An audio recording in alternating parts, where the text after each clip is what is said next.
Yo. What is up, everybody? How are we doing today? Hope you guys are all having a great and beautiful Saturday. Today's Saturday, right? Yeah. Oof. Losing track of time here.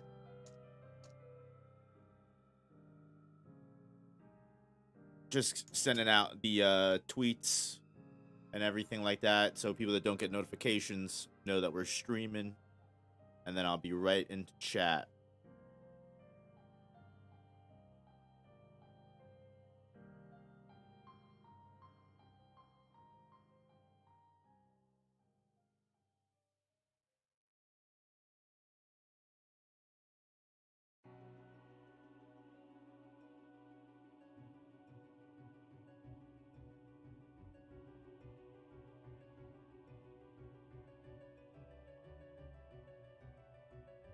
What's up, Iron Eyes? What's up, Steve Walker? Dawson Mullen? What's up, Piggy Oolong?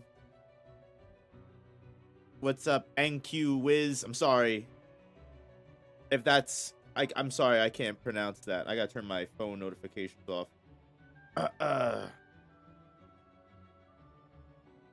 And... What's up, Loud Gaming? What's up, Jaquan? Carrot for Straw Hat. What's up, Mario Busters? Tiberius Fish Repairs. What's up?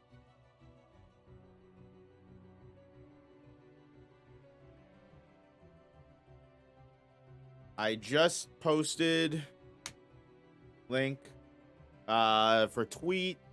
Link for tweet. Dude, what's going on today?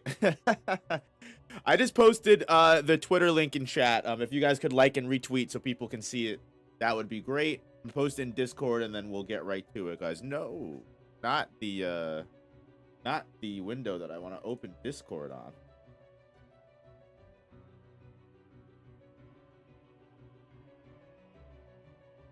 Solid start so far.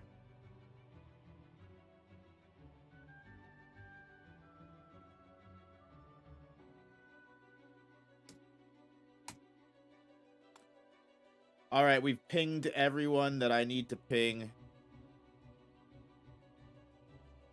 What's up, Molly? How we doing? Wish you could stay for long, but got schoolwork. Hey, hope you have a good weekend and good luck with everything. I hope you kill it quick, and you're ready to enjoy the rest of your day. You're back with it, right? What's up, China Doll? What's up, Legend Guy? What's up, RM? SG Smokey, Zebek, what's going on? Kaiju number 8 first episode was good. I agree. I think they did a great job with the animation and everything like that. I'm excited to see what they do with the rest of the series. The first chapter is kind of interesting. I love how, like, the episode is literally named The Man Who Became a Kaiju. And, like, that's, like, the main selling point of the series is the whole, like, Attack on Titan-esque spinoff, right? That the main character is able to transform into the monster that's just killing everybody. And I love that he doesn't become a kaiju until literally the last moment of the episode. But yeah, I thought they did a good job with it. I thought the soundtrack is, in my opinion, what seems to be the craziest thing so far. That was the most impressive thing. Every single track that they played for every single moment was like fire. So I'm excited to, even if the season is terrible, you bet your ass I'm gonna be playing that soundtrack in my off time. What's up, Sky Dragon? What if Nanami survived? That's okay. So you know what? Because we're kind of doing like a chill prediction stream, what I'll do is I'll take some topics from everybody, and then we'll talk about them one by one, right? We'll give everyone their due. And we'll just like go down the list. Right now I'm just waiting for everyone to pop in, so we'll get started in like 5-10 minutes or so. Can't wait to see the OP and ending. Yeah, so true. I didn't even realize that they didn't even show the opening and ending. I was surprised that they were doing it as an English dub, Japanese dub simultaneous drop. That was interesting because I opened the episode and I was surprised that it was English dub at first. I was like, whoa, weird that was the default language that they started that with. That's the most That's the most globalism thing I've seen in my life, which is like it's because like obviously I'm just kidding. That's a joke. Please don't anyone take me seriously when I say that. But like it is interesting now that like that's the second Japanese property that has made English their default language. The first one was Final Fantasy 16. That entire game, you know, Japanese, made by Square Enix. Thank you, China Doll, for the 10 gifted memberships. Appreciate you. If you even the lip flaps on Final Fantasy 16 are primarily English. So like if you are a Japanese player playing the Japanese game, you can set it as Japanese language, but but the lip flaps are in English, which is crazy. So yeah, I thought that was cool. Really just shows you how far anime has come and like how much Japan like does genuinely kind of care about their Western audiences now. What's up, Venus? What's up, Myers?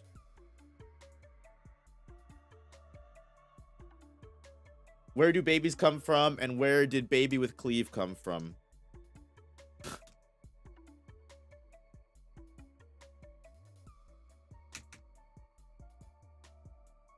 Started watching Freerun last night because of my stream. Hey, I love hearing that. I hope you enjoy it. I genuinely hope you do enjoy it.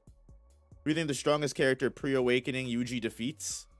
I mean, that's tough to say because pre-awakening Yuji barely was like...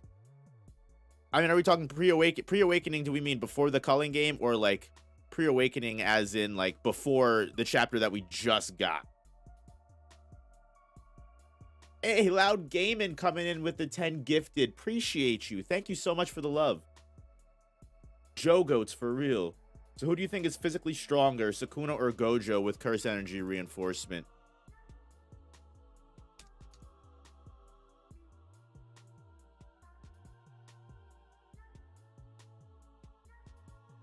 At the 10-minute mark, we're going to start it. But these are our topics for today so far. Before this current chapter? Okay. I mean, before this current chapter is pretty much... we did a whole stream genuinely talking about like what new Yuji was capable of and who he beats now, with considering his soul manipulation powers, considering his potential, you know, blood manipulation, even though he doesn't have convergence. It's possible he can do more things than what we've seen. We do know when it comes down to reverse curse technique, he's also capable of that as well. So, I mean, we did that whole stream, and we basically said that he beats so many more people than what we thought. Obviously, people like Yoro and Ishigori, you know, still beat him. But, like, I definitely think Yuji puts up a much better fight solo against people like Jogo, Dagon, Hanami. Like, he can take on disaster curses solo at this point, right? And he could probably do much better against Higuruma. He was able to beat Reggie Star before, you know, reverse curse technique and everything. You know what I mean? But, yeah. Hey, thank you for becoming a member. I appreciate you. Thank you so much. Love you very much. My perfect ending of JJK. That's a good one. Let's see.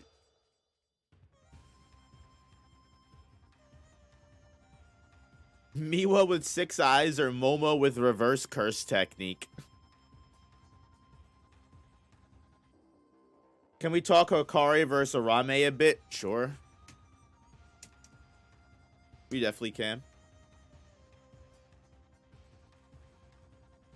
What if Miguel joined Jujutsu Kaisen Academy after JJK 0? Teacher Miguel is crazy. Teacher Miguel is crazy if you really think about it.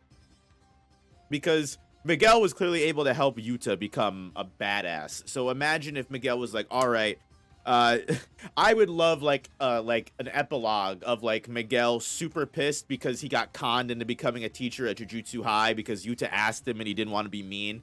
And he's just like, ugh, he's like, you know what? He goes, these goddamn Japanese people, I can't get away from him. Like, as he's like teaching the newest generation of sorcerers, like, Miguel, you tsundere. Has Yuji surpassed Yuta? Absolutely not. Absolutely not. Hey, Fish Repairs, thank you for being a Jogo Gang member. Appreciate you. It's the stream of members. Let's go, Jogo Gang. I need to update and add some more,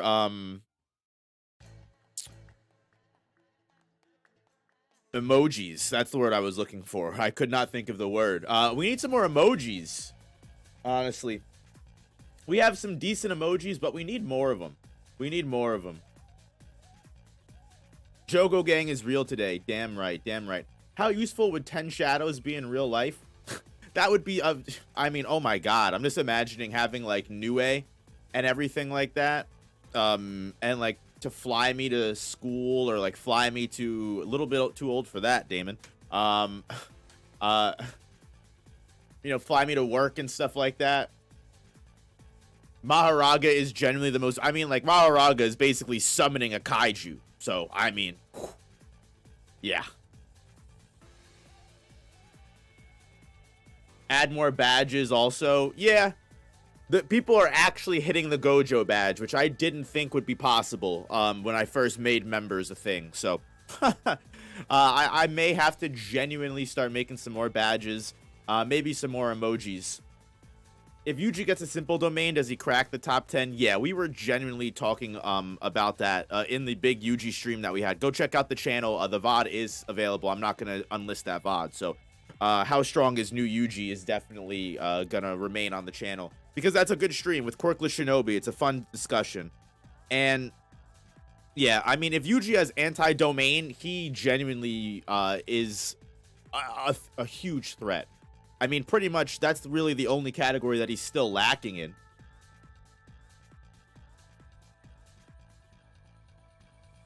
Miguel versus Kusakabe. Okay.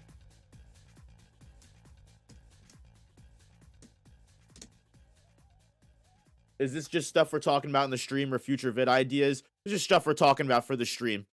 Hey, No-Op, love the streams. Would love your take on the theme of fate and how curse energy seems to be a vehicle for it. Hey, Tristan, I appreciate that. Sure, man, 100%.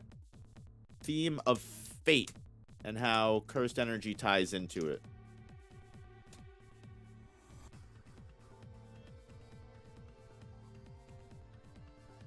Honestly, Higuruma's not all that. He was only a danger to Yuji because he could take Yuji's curse energy because, let's be honest, Higuruma would die against Yuji with curse energy. No, you're definitely right with that. Higuruma is too inexperienced. I mean, he had a great level of potential, but definitely not enough to become this, you know, amazing, like, I mean... At the level we've seen him at. He died before he could become goated. I mean, Higuruma could have been a strong contender. I would have loved to have seen Teacher Higuruma, actually. I was able to work backwards from domain expansion and literally, like, learn domain, barrier, and curse energy, which is just impressive as all hell. Thank you, Diamond, for the $20. I appreciate that. Thank you for the dono. Not sure if this has been predicted or theorized before, but what I think might happen is that they're going to manage to get Fushiguro free from Sukuna, and he's going to have 10 shadows still, but Sukuna will body jack the merger. I sincerely hope that whatever Shikigami that Sukuna blitzed through in his fight with Gojo come back, because genuinely speaking, if they don't...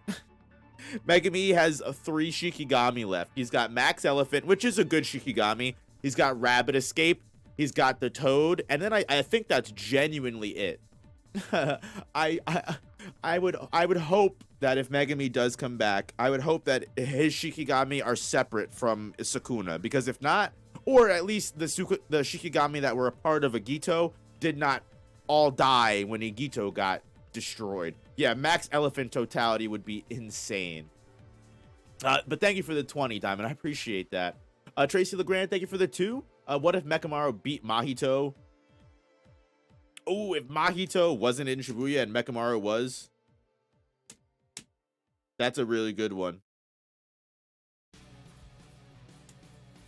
Things would change. Things would definitely change.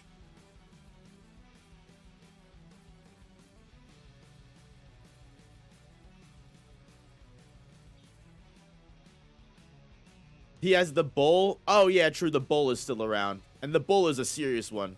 Always wondered what technique would Yuta get if he ate Kenjaku. Does he get them all? That's actually a good question as well. I would imagine he actually gets access to all of them, in my honest opinion. I think that would make the most sense, right? He would get not only the body hop, he'd get curse spirit manipulation and gravity. I'm honestly surprised that Yuta did not eat Kenjaku. Kenjaku must have disposed of his body or something like that. Like, Yuta has one of the strongest domains in the verse and is definitely a great contender behind Gojo as being the next honored one or being the next strongest.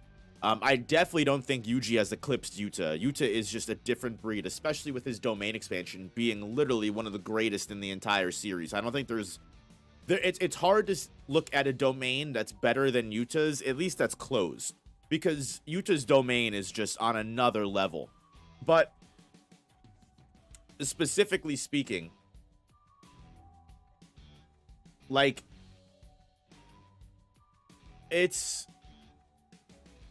I really genuinely, like, believe that Yuta has, like, the top 3 domain expansions in the verse. No one beats him. My man has closed Malevolent Shrine. Yuta's domain is up there with Infinite Void and Malevolent Shrine. Yeah, I mean, the only ones that would beat it are open domains with open barriers, because Sukuna and Kenjaku would be able to cripple a closed barrier, unfortunately. Naoya's domain is absolutely OP. His domain is definitely underrated. I will definitely agree with that. I think we may see Maharaga one last time before the series is over. I don't know, man. I think Maharaga's turned to dust and Maharaga's done. But yeah, like, either way, for a character that just copies so many different curse techniques, like, the fact that there's so many odds and ends Yuta's left undone, like, why didn't Yuta eat Kenjaku? Why didn't Yuta, you know, take a part of... There's just so many characters that I think Yuta could have benefited from having their curse technique.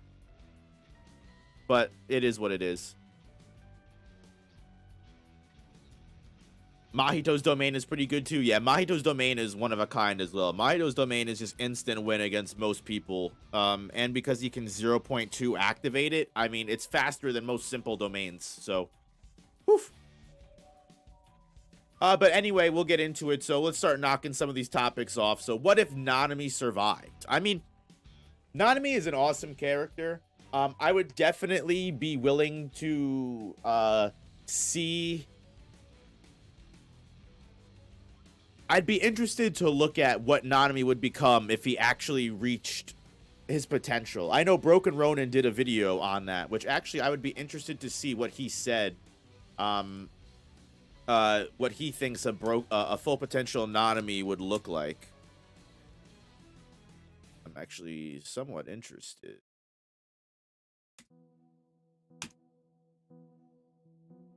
I would actually be really interested to see what he says in this video.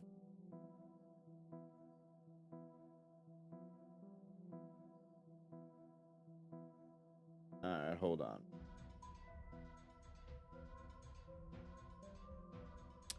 Turn music off for a second. And I'm just curious to see what my man said here. We'll do a quick reaction stream.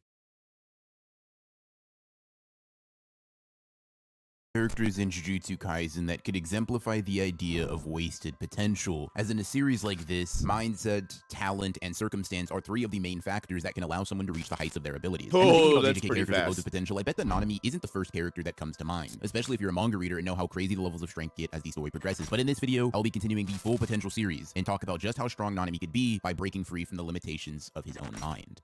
Just as I have with other characters in the same scene, like Geto, Nanami's potential definitely isn't as apparent, nor is his starting strength impressive enough to put him besides the likes of special grade sorcerers. Many people even blatantly That's what I mean. Like, what would Nanami look like if he was actually, like, Nanami Like, couldn't what have could you give Nanami to improve him? gotten any stronger. And while I initially agreed with this sentiment, when thinking about the story, the power system, and all of Nanami's flaws as a sorcerer, a trajectory for improvement became something that I could visualize. As a grade 1, it's clear that Nanami's competency as a sorcerer is well above average, and Gojo has enough trust in him to take Yuji under his wing. And while Nanami isn't the strongest character in the series by any means, his first fight with Mahito does lend to the idea that he is rather strong, being able I mean, Nanami is like one of the strongest grade 1s for sure, without a doubt.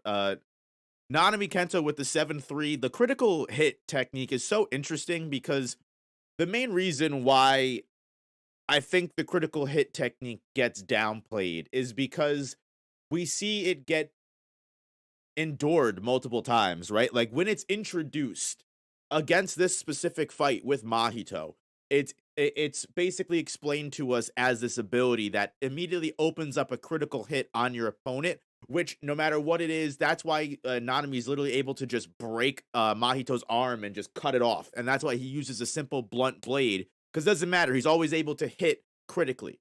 Whereas later in the series, when we see Nanami fight people like Dagon, even though you're inflicting the 7-3, if you're able to endure the hit, I mean, what the hell, what does that really mean? It kind of like lowers the output and the potential of it.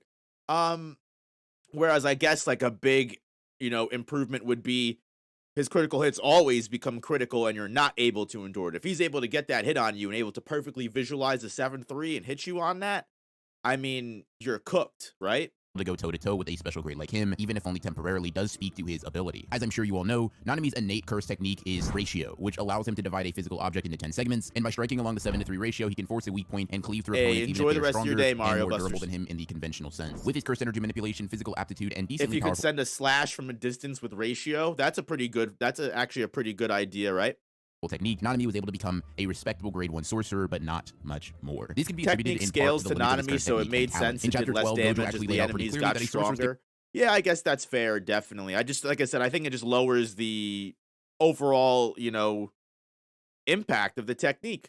Like, if it didn't scale to Nanami, and no matter what it was always a critical hit, then I would feel like it would definitely be much better. Capabilities are made up primarily of innate ability, with only a small portion being your own skill and dedication. Simply put, this means that a large majority of characters in Jujutsu Kaisen can never become as strong or competent as Gojo, Sukuna, Yuta, Geto, or any other characters that lie beyond the normal conventions of strength. And while the ratio technique certainly doesn't help Nanami with the goal to become an elite sorcerer, more than innate talent, what limited Nanami was his mentality. Much like Megami in the beginning of the series, Nanami loses out on achieving his true potential because of how poorly optimized his mindset is for sorcery. Gojo and Sukuna, the strongest characters in the verse, have both on numerous occasions mentioned how important it is to have a strong sense of desire and ego to become powerful. Gojo and Sukuna have both literally been referred to as honored ones who stand at the pinnacle of existence in their verse, and both characters have made it clear in discussion with others that it is through that mentality that they became calamities that can destroy everything and everyone around them at a moment's notice. Ensure hit advantage that a full domain can create. However, even in the simplest of examples, they can allow you to ward off domain expansions and remain physically safe. It's not the most broken ability in the verse by any means, but there are plenty of characters who have shown how useful they can be in a pinch. You also can't really disqualify Nanami. Okay, so we give him simple domain, we give him anti-domain counter. Of course, that would definitely help anybody. Is a lack of knowledge on Nanami's part, although I would argue that like himself could pull the right strings to fight a scenario be the most basic form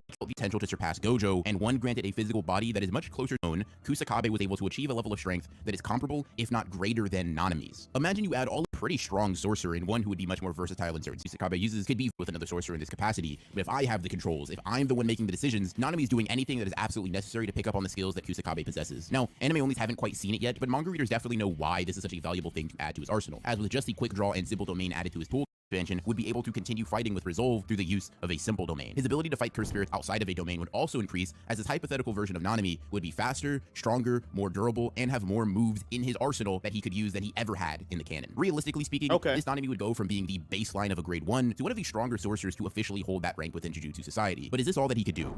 Well, up to this point in the video, I definitely have been operating within reasonable and conservative parameters for Nanami's potential. When I make these videos, my goal is to really simulate what a character can/could have been if whatever hurdles that were stopping them were removed. So when someone that is more down to earth and meant to represent the more average kind of guy in Jujutsu Kaisen, this genuinely might be where he caps out depending on your perception of him. Unlike in unique cases like Suguru Geto, So in this next segment, let's push this a bit further and discuss what Nanami can do. Let's push it further. Of the doubt.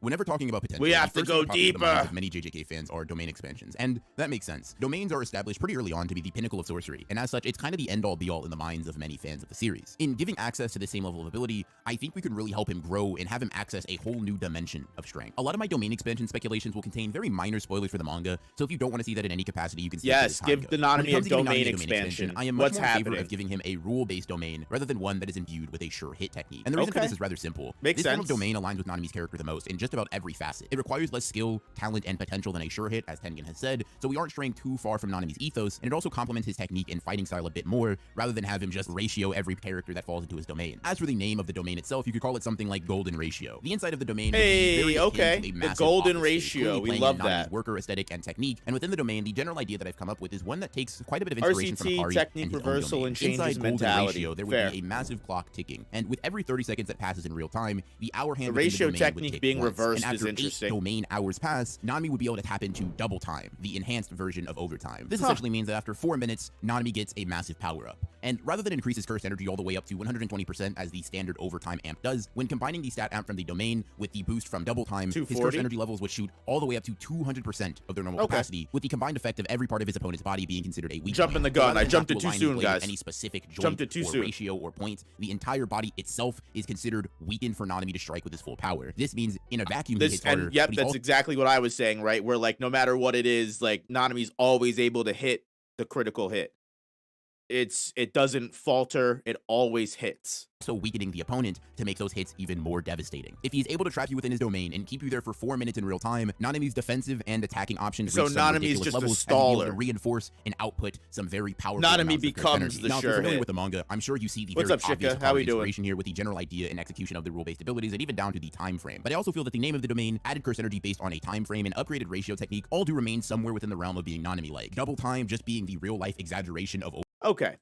So either way, we kind of get a good vibe for what Nanami could potentially accomplish at full potential. If he has like a rule-based domain expansion, if he has reverse curse technique, he learns anti-domain counter, he definitely could present a much better threat in the Culling games than he did in Shibuya, possibly maybe even fight on the same level as our protagonist characters now. I mean, I would definitely prefer having Nanami in our the anti-Sakuna squad compared to like Ino right now. I can definitely promise you that.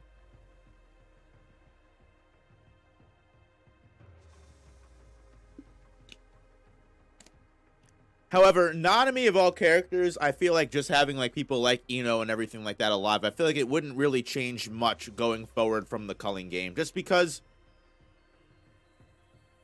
everything that happens past like chapter 200 is Kenjaku, Sakuna, and all the villains like fully just grabbing the plot by the balls and like just taking full control of everything. Like at that point, the villains are in so much total domination.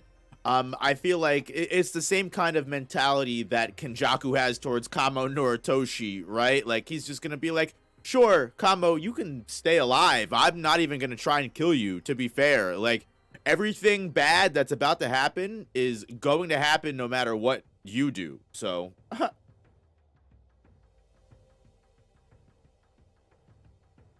yeah, taken out. LaRue's full potential.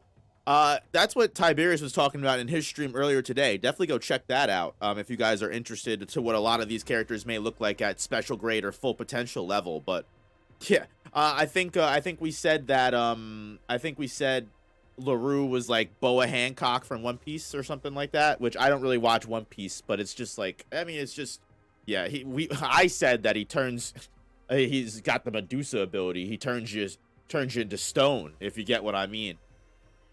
But let's not get into that. No Optus saying Broken Ronin did a video on full potential Mahito, which in my opinion is way better than the Nanami one. Mahito is a character that could be endlessly debated, discussed, and like theorized about how far they could go. I know everyone, always makes the joke, oh, Mahito was the next Sakuna, Mahito was the next Sakuna, but like legitimately, Mahito was like crazy.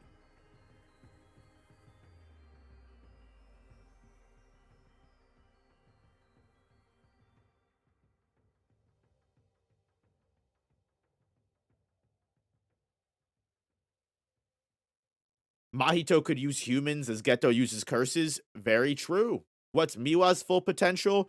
We're witnessing it right now. Being a side background character. That is Miwa's full potential right there.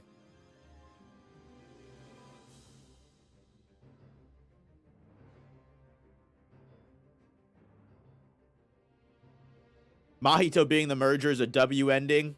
I would love for Mahito to be the personality of the merger. I think it would be definitely really cool. I'm not tied to it completely. If it doesn't happen, it doesn't happen. But I think it would be a really great way for Mahito to come back, just because I love Mahito.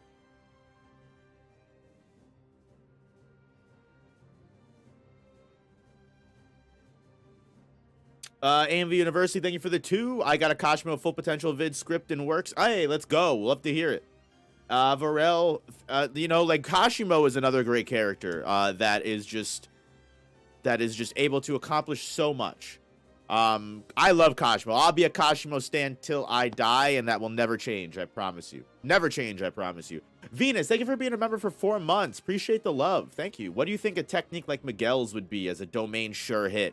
I mean, basically just a guaranteed debuff and guaranteed buff for Miguel, right? Like maybe it's like an energy sapping domain expansion, right? Where as time goes on, over periods of time, Miguel begins to basically just steal curse energy and gain power while the victims loses power. Or as Fisher Perry said, a rhythm game. I love that idea. That's funny. Saw a compelling video of why Mahito would never reach Sukuna's level. Hey, look, I mean, like, I definitely don't know if Mahito would be, like, Heian era Sukuna powerful, but I like Mahito. I think he's a cool character.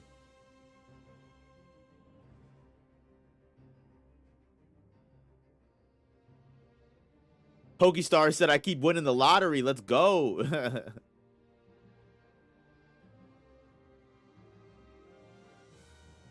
Where did Baby with Cleave originate? Well,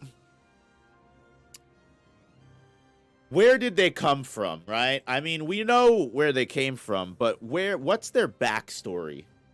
How does a baby with Cleave be born, right? I mean, it's a once in a blue moon situation, isn't it? It's kind of like a scenario where if you name your kid Street Lamp Lamoose, you know, it's just guaranteed, you know, like they were just blessed. They were lightning in a bottle. Baby with Cleave was conceived on September 9th of 1999 at 9 p.m. And just suddenly, you know, immaculate conception. What more do I have to say?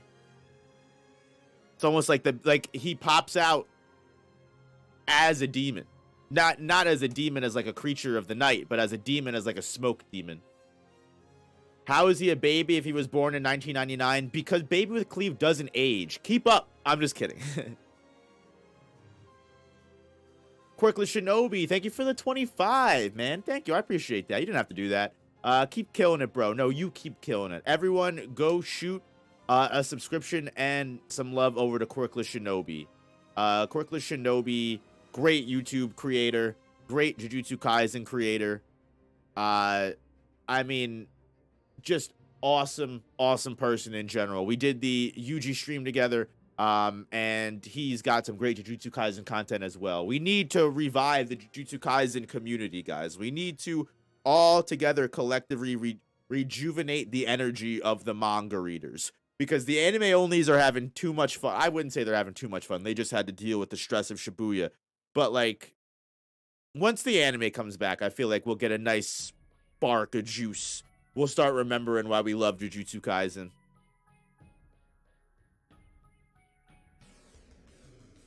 Low-key, you, Quirkless, and 100 are the only ones I follow. The heavenly trio. The Father, the Son, the Holy Spirit. Had this theory how the merger will involve Megumi's 10 shadows. That would be really cool. I think the merger being like a combination of everything that we've seen so far would be like super interesting. I also love like the idea that people always say, we're like, oh, what if, you know, Jujutsu Kaisen goes to a part 2, we go through a time skip, the merger obliterates Japan, and like we have to then pick up the story years later as everyone's picking up the pieces. Tiberius said, I got this theory about Minami Suda and Nagi Yoshino. Anime only fans can't walk the internet without seeing spoilers. They aren't having more fun. I guess that's true. Guess that's true. Still waiting for the Nobara comeback. You might be waiting for a while, bud. Might be waiting for a while, bud. Real talk, Kashimo vs. Akari is going to break the internet? Oh, 110%. I can't wait to see some of these culling game fights animated. I genuinely cannot wait to see some of these culling game fights animated. All right, who wins in hands? Gojo versus Sukuna. I mean, if you're asking me, I'm going to say Gojo 110%. Because, I mean, Gojo was mopping the floor with Sukuna the whole time when it was just physical fight. Like, when it comes down to curse technique, domain expansions, they were definitely going neck and neck, and you could say maybe Sukuna had more of a, you know, an advantage in that aspect. But when it was just straight melee, like throwing dukes up and they're duking it out, I mean, Gojo is like running circles around Sukuna inside Sukuna's own fucking domain expansion. There is legitimately animations of Gojo dragging Sukuna by his fucking face in a fist through the city of Shinjuku. It's actually kind of crazy.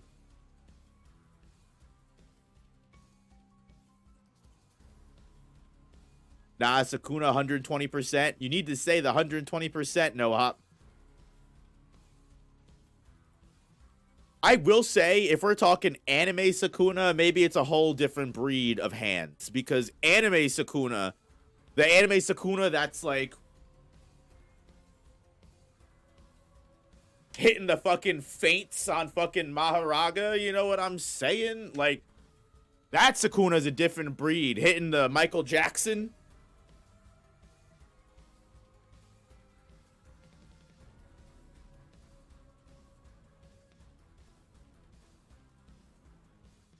A new official character guide's coming out April 23rd. Hey, let's go. We need more data books for sure.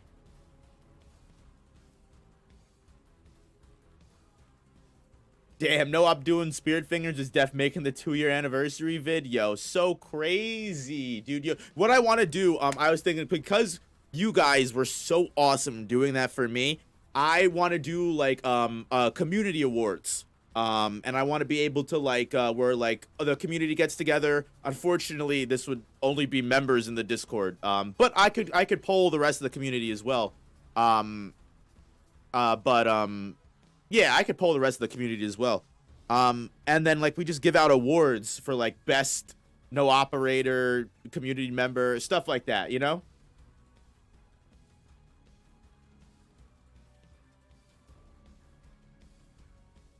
You keep telling me to say the line. What line? 120%? What, they brought out 120% of their power? I don't know. I'm hoping that's what you want me to say. Maybe I'm missing the cue here.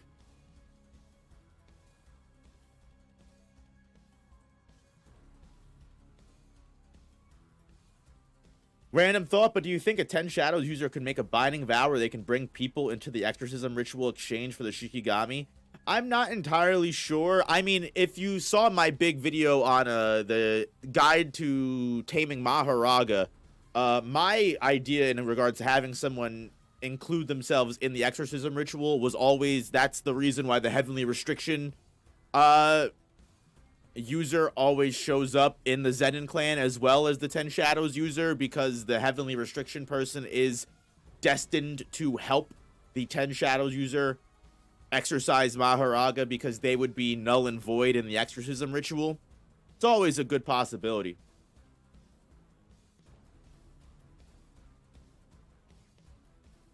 Do I think JoJo stands are stronger than Jujutsu Kaisen curses and Shikigamis? Yeah, unfortunately, JoJo, JoJo characters, or at least stands, outright just obliterate Jujutsu Kaisen characters, unfortunately.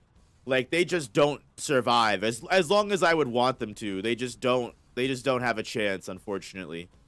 They just don't have a chance.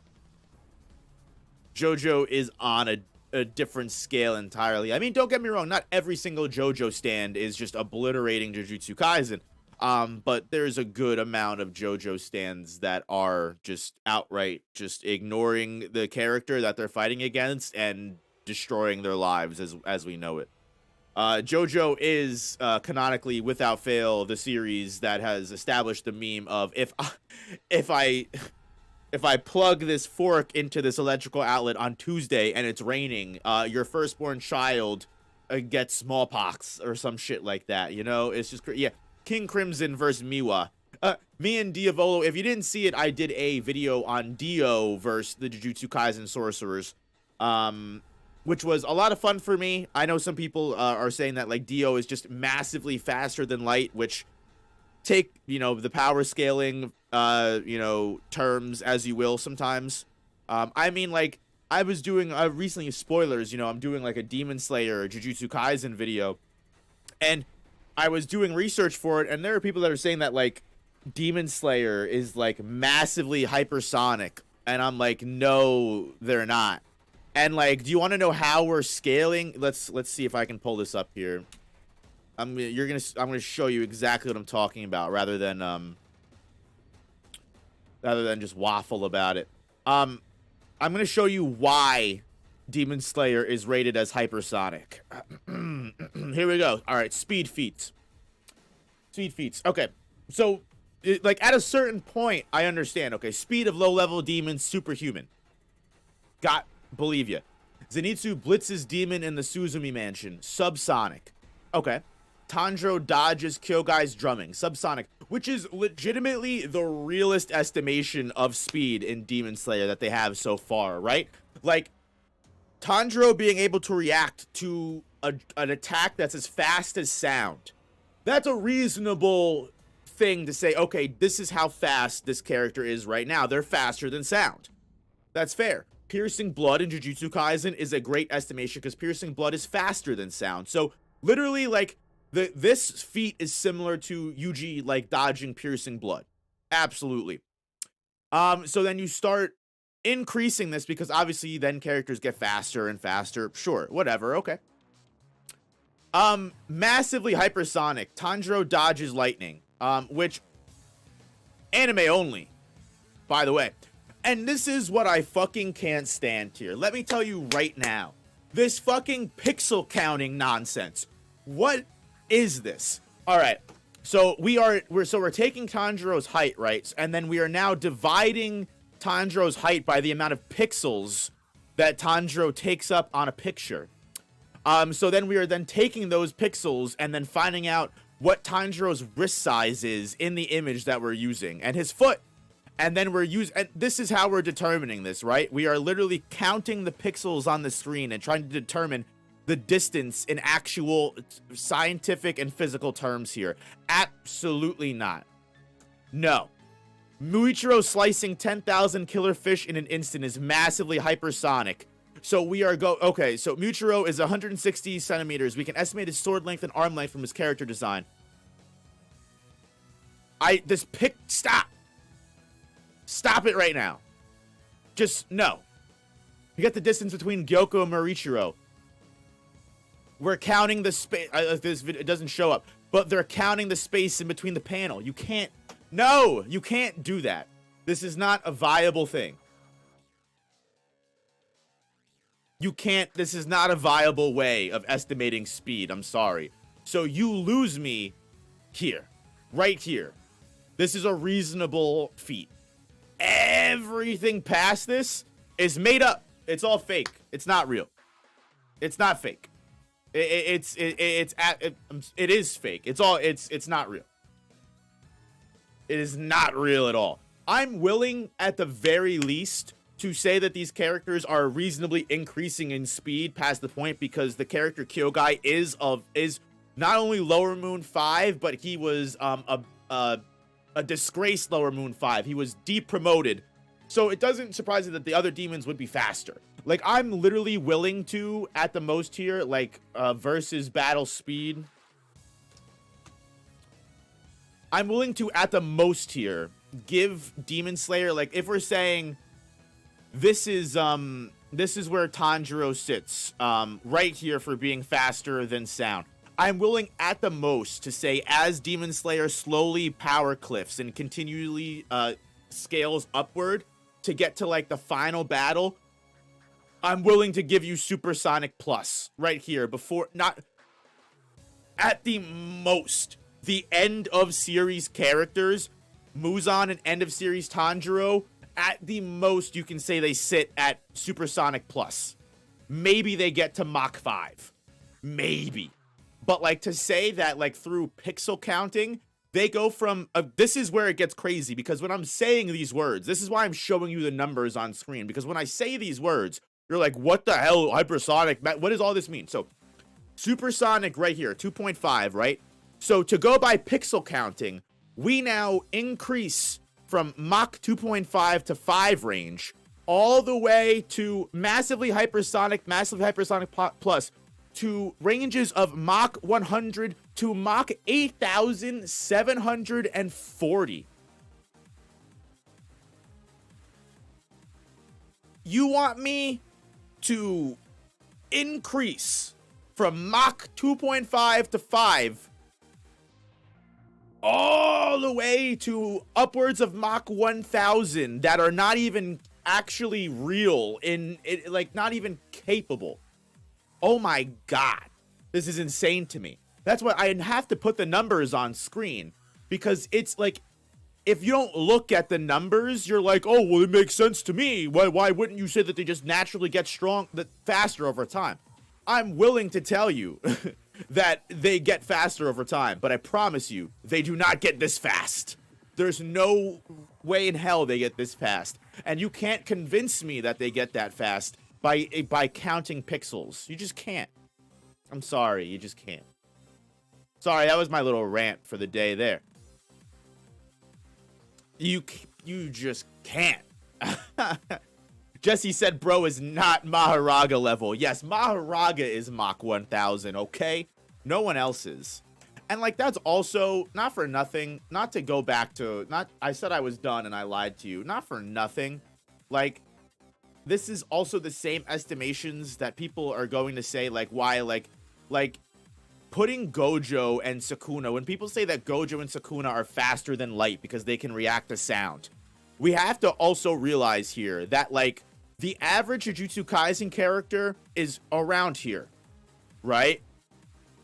Like the average Jujutsu Kaisen character sits in this range. Maybe this range, if you're being honest, because Yuji in Shibuya is just barely ducking piercing blood. Kenjaku is able to naturally dodge piercing blood, so I'm even willing to put him over. Like, most Jujutsu Kaisen characters sit around here. Now you're gonna tell me that Gojo versus Sukuna are fighting in this level of speed, or because they can react to Kashimo, Hikari and everyone at this level is this level, faster than light, or even speed of light. In what sense does it make to say characters are this fast? This is Mach 874,030. How are you gonna say that Gojo and Sukuna and all these characters are this level? Hikari is this fast, but everyone else sits here. That doesn't even make sense. You can say that Gojo and Sukuna are right here. I'm willing to give you that they outspeed everyone by that. But, like, or even, you know, hypersonic makes more sense, right? That they are, especially because Gojo is able to warp, right? That's what gives Gojo his speed. That's literally what gives Gojo his speed. But when they're moving, like, they are not moving faster than this. Like, at the most, Toji Maki is moving at hypersonic speed in order to grab bullets and beat out Curse Naoya, who is canonically the speedster of the verse at Mach 3. I know people debunk that term. But, like, like, if you want to be generous and completely debunk the Mach 3 statement, the speedsters of the verse sit at this level. And they do not exceed any higher than that. I promise you they don't. They just don't. They don't come anywhere close.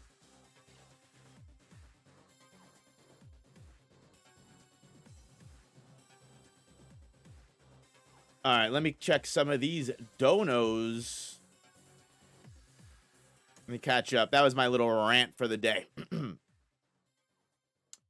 Hey, Peyton Mullen, thank you for the 5. So glad to be here, man. My job lets earbuds, so I'll be listening in. We love that. Happy to have you, Peyton Mullen.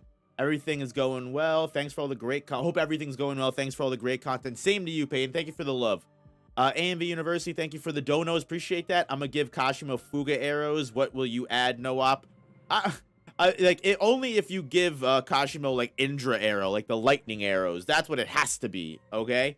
Upper 3 would murder JJK characters, especially Akaza. Now that I don't... I definitely think Jujutsu Kaisen characters are pretty decent when it comes to Demon Slayer characters, because we're rating them. Like, I think they're reasonable, and like Toji would fuck up most demons and everything like that. You know what I mean? Toji would fuck up most Hashira, just based off of speed and attack power.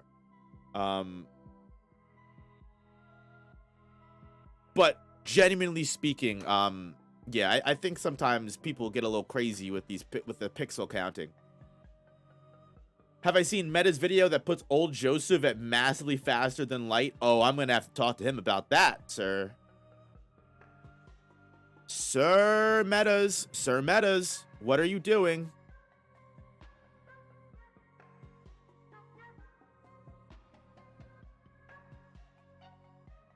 Sir Metas.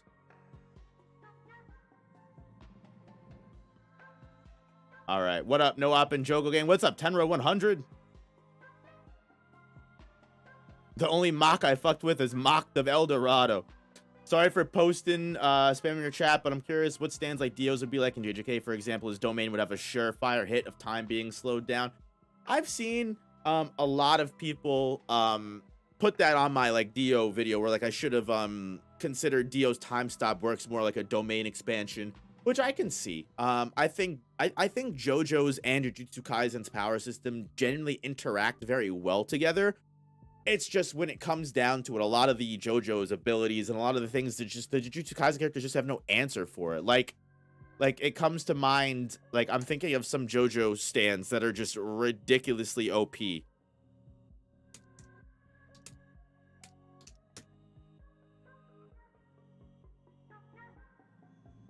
Like, most bizarre JoJo stands here.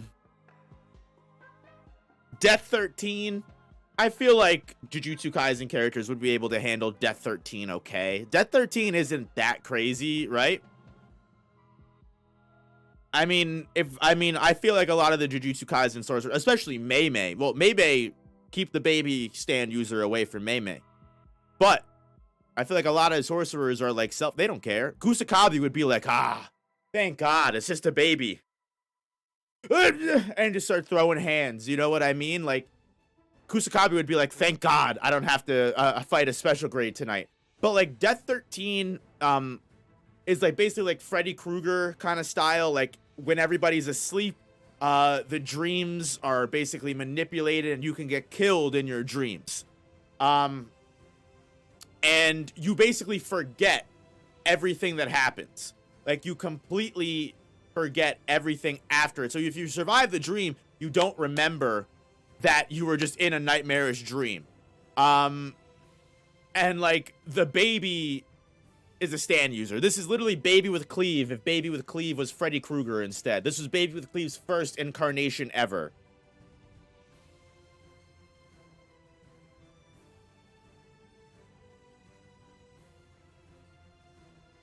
Hey, thank you for the 5 gifted, Loud Gaming. Appreciate that love. Appreciate you. Tiberius, thank you for the 5 as well. Have you noticed Sukuna's innate domain only has bull-like skull and bones, no human bones?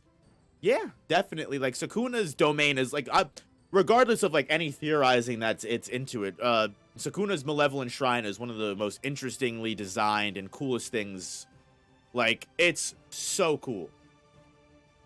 I love Malevolent Shrine, and I love ox skull imagery, like everything, like, or whatever you would call it, ram head, whatever it is. It looks super cool. I love the idea of it. Stray Cat, I mean, Stray Cat is whatever. I mean, this is really just more of the weird stands. I'm talking about, like, most, maybe I should have looked up most OP instead of most ridiculous. Most OP, all right, let's see. All right, let's realistically do this here. The hand, yeah, the hand is like one of the most realistically OP abilities of all time. It's just, it has the dumbest user possible. Say what you will about Okuyasu, you know, that's my boy. Love Okuyasu, much love to him. But yeah, he's just not strong enough. The hand could probably canonically kill Gojo, no? The hand can effectively manipulate the fabric of space, moving objects at a speed technically faster than that of light. This technically allows the user to perform truly astonishing feats, such as creating mysterious voids in space. Unfortunately, literally listed in here, Nijimura, it just isn't smart enough to exploit the hand to its full potential. He himself admits that he has no idea where his stand's voids lead to. Like, the fact that he could use the hand to, like Gojo's entire Limitless is, like, it creates the space and you'll never reach it. Okuyasu could literally use the hand to just rip that space and delete that space and then, like, possibly, like, actually attack Gojo. Like, and if this is deleting Gojo, it's deleting most people. Actually, so they're already dead on arrival here.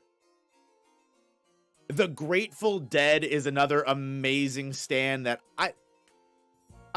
this one is kind of hard to beat, to be honest with you.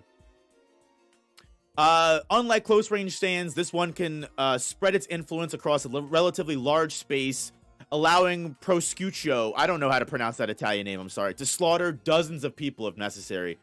The ability impacts practically every living being, including people, animals, plants, trees, flowers, and fruits. Even its owner isn't immune to its effects. What does what? Oh, it's through physical. It just physically ages you, right? What does the Grateful Dead do again? What does the Grateful Dead do again?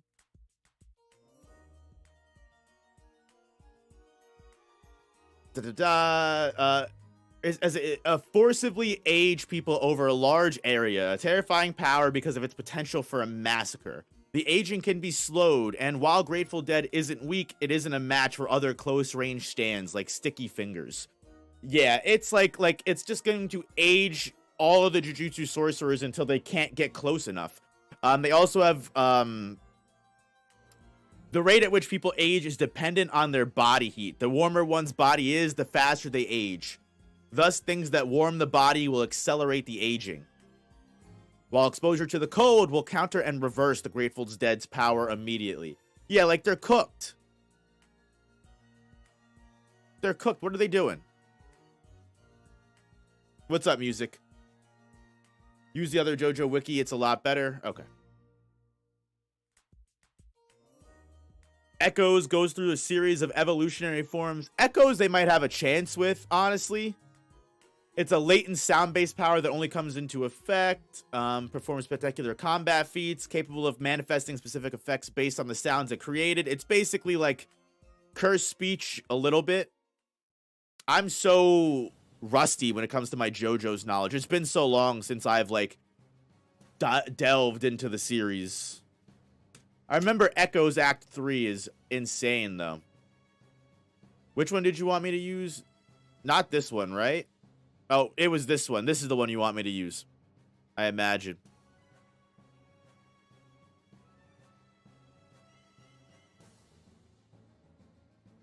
Act 1 can write anything on any surface of a person.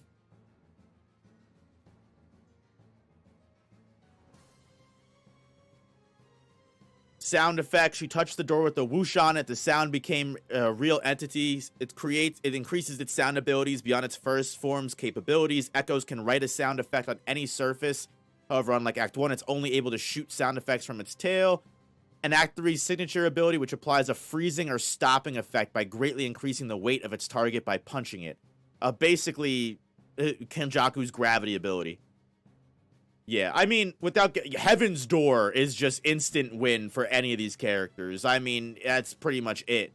Like, JoJo's just out power cliffs, unfortunately.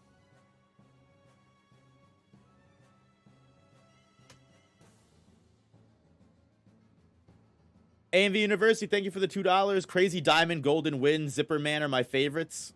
Yeah, Golden Wind is an insane stand as well. Giorno is probably one of my favorite JoJo characters. I love Giorno. Jolene is a really cool JoJo as well, but it's probably a tie between those two for me.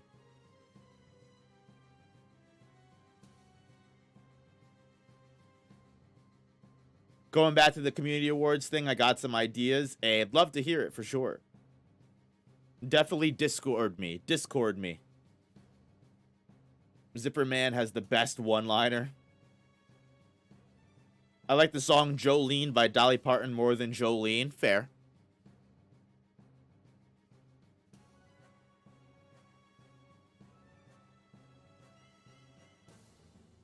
Tusk Act 4 can just punch through infinity. Fair enough. That's what I mean when I say that, like, it's honestly insane. It's honestly insane to me.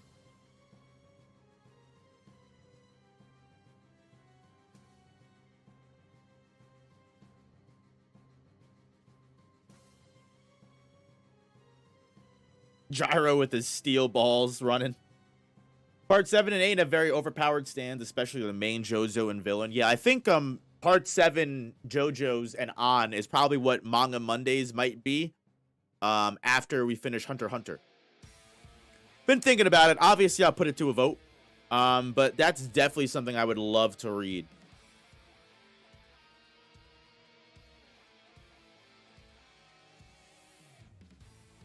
All right. My perfect ending of JJK.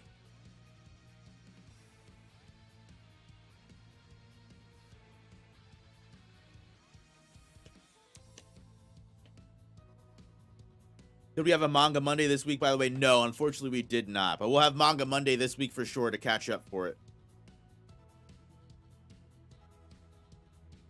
China Doll said that song is OP. It is indeed a good song. Definitely a good song.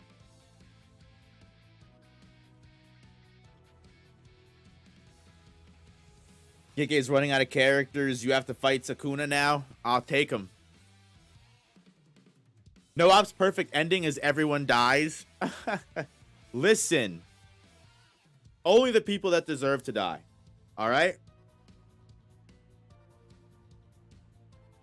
But my perfect ending of JJK, I genuinely have said this before, where I believe that if everyone dies except Yuji, I wouldn't be mad. Now, is that my perfect ending? No. But I mean, I definitely think that it involves Yuji some reason becoming the new Tengen. I think Yuji becoming immortal is like the perfect contrast to this character that has wanted nothing more than to finish what he needs to do and then die for the cause. He's always wanted to die for the cause. And yet, I feel like the perfect curse on Yuji would be for him to not die.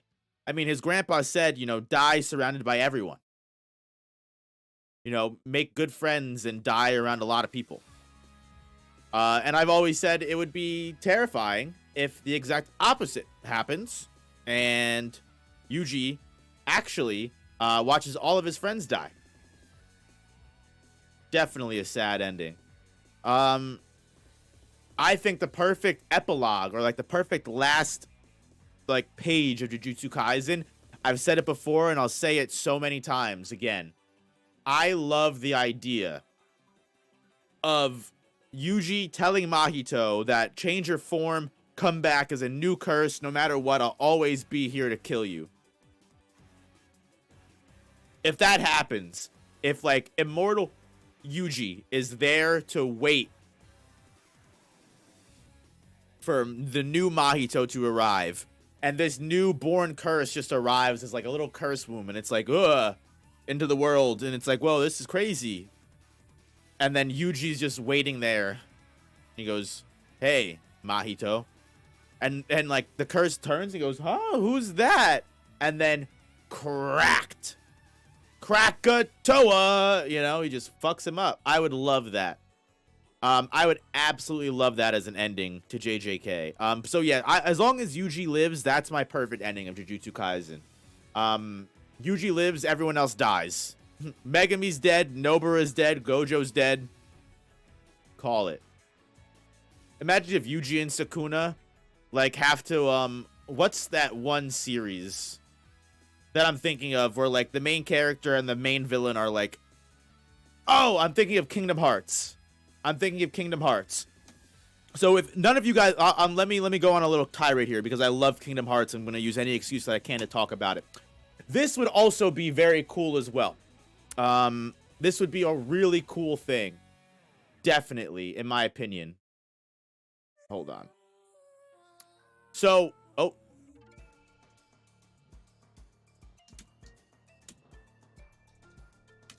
I'm completely typoing entirely, but it should pop up. What I'm thinking of. Secret ending. So, like, I think a really cool thing,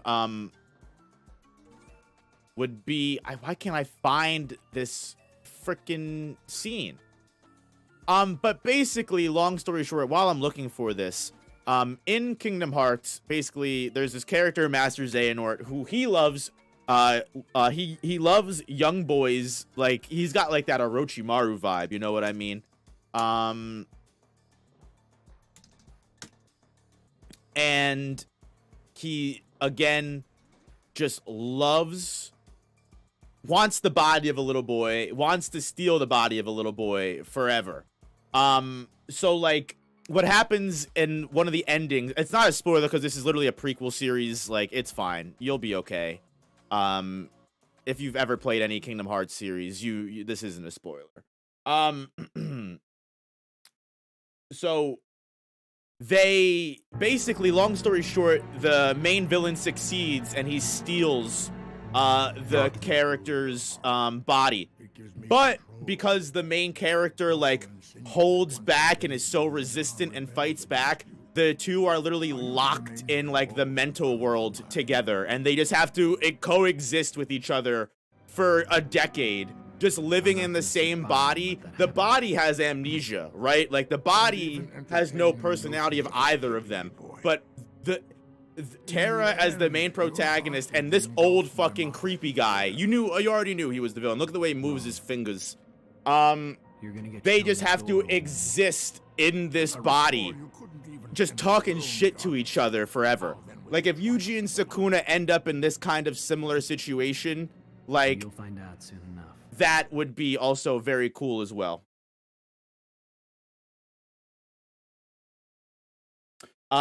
So I definitely think that would be another interesting way for the end of Jujutsu Kaisen to happen as well. If Yuji and Sukuna are just like stuck inside like a vessel or stuck inside the merger, that's how they seal the merger or whatever they have to do with each other. It's just Yuji, and like I said, like Yuji's like, I got one over on you, you motherfucker, and Sukuna's like, don't worry, I'm gonna find a way out, and he goes, not while I'm there, little bitch. And like I said, and just like they just talk shit to each other in the void for all eternity. I feel like that's a great way to go as well. A great way to end the series.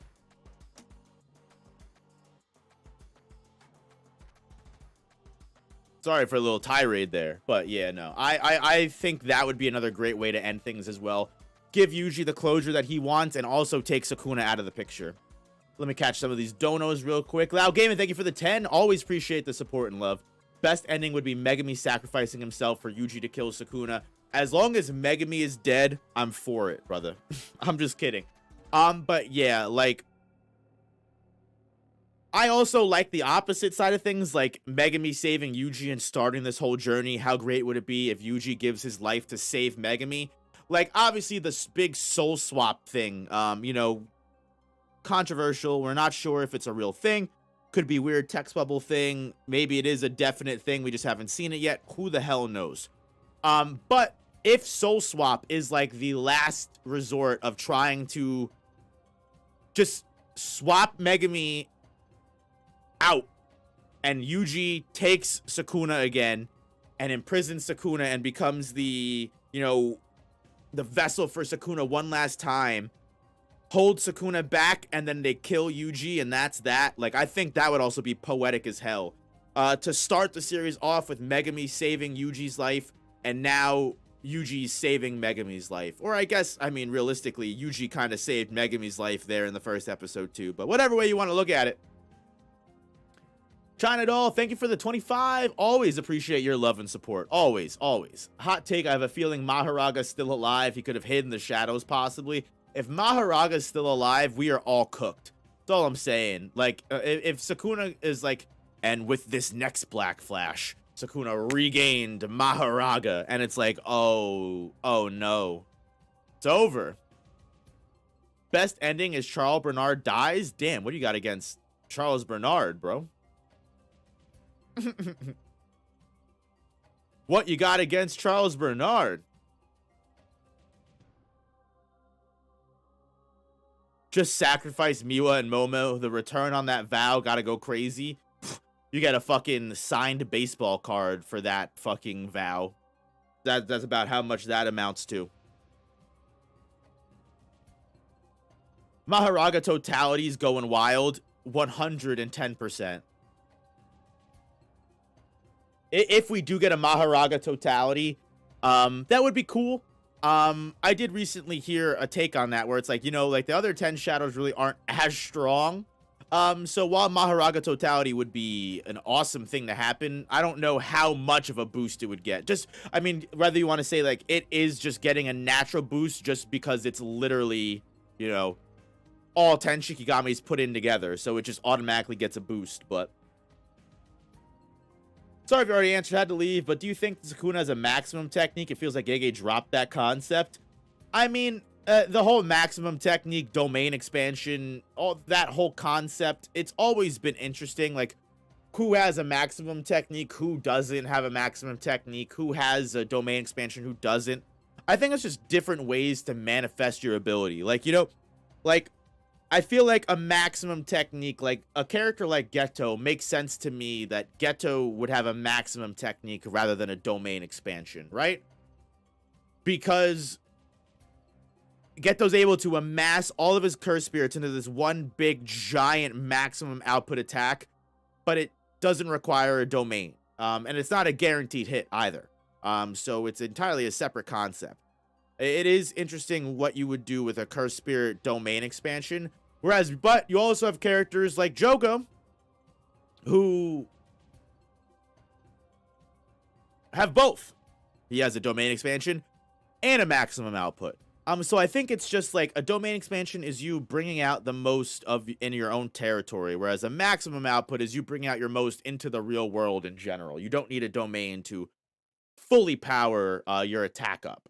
I mean, also, I feel like a lot of maximum techniques are also just maximum outputs of the same ability, you know? Like I would consider Arame's maximum output Frostcom, that, like, literally freezes an entire city block and also incapacitates Maki and Yuji at the same time.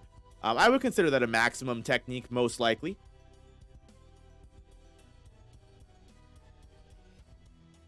Need more lapse techniques. Yeah, the whole reversal ability is also interesting. But you also have to imagine that a lot of people's reversals would just be OP as hell. Like, again, like, reversal of cleave and dismantle would just be construction, which is just, oof. Yikes. Orame gets cooked by Pet Shop. That is a crazy statement, Jesse, but I love you for it.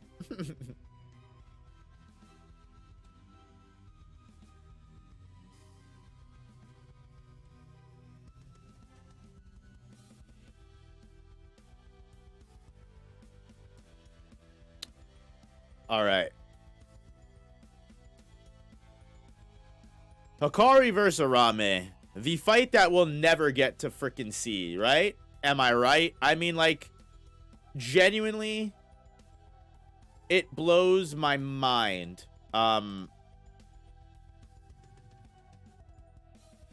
It blows my mind that Gege has the potential to have one of the greatest fights of all time on screen, and he just chooses not to.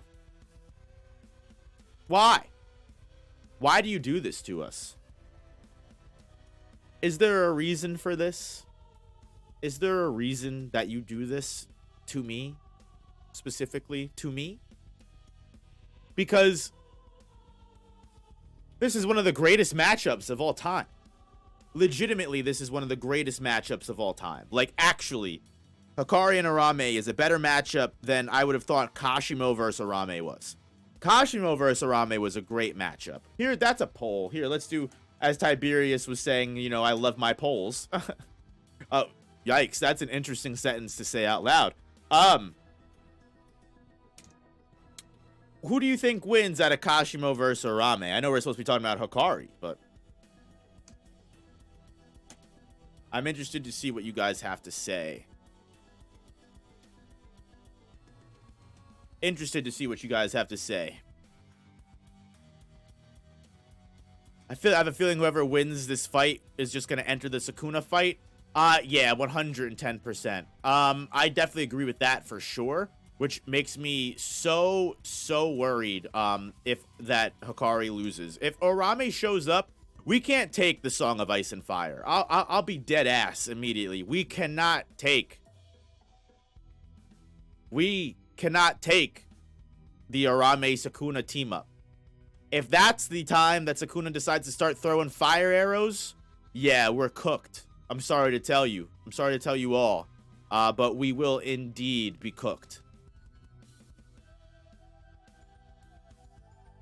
Arame showing up like Madara in the 1000 year in the fucking fourth Great Ninja War. Yeah, that would be wild.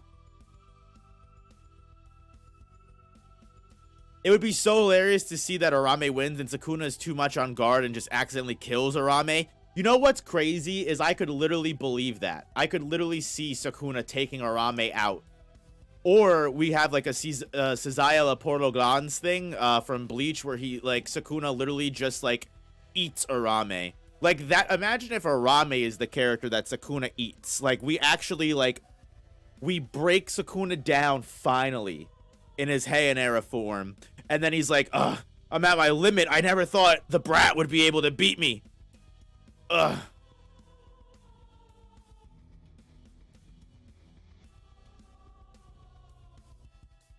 Alrighty, Ryan, you seem like you're just having a bad day. So I'm just gonna... You can come back tomorrow. Positive vibes in chat, please. Positive vibes in chat.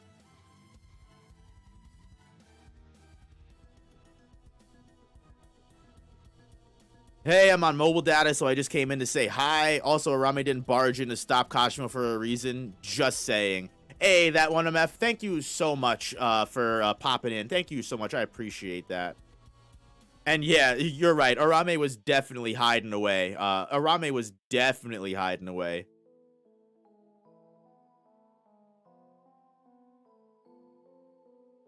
What's up, Aram? How we doing?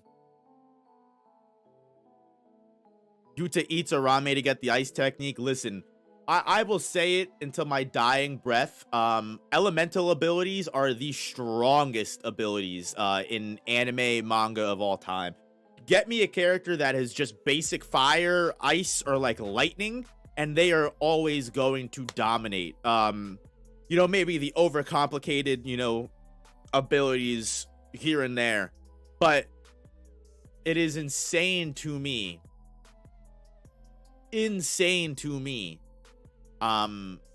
that Arame was able to incapacitate Maki through ice. Also in Shibuya, Arame incapacitated like half a dozen sorcerers all at once. I mean, granted, it was Momo and a lot of other characters, Kamo Noritoshi, but like still. Arame would definitely sacrifice themselves for Sukuna. Yeah, 100%. I could definitely see Sukuna Sukuna like eating Arame. That would be cool.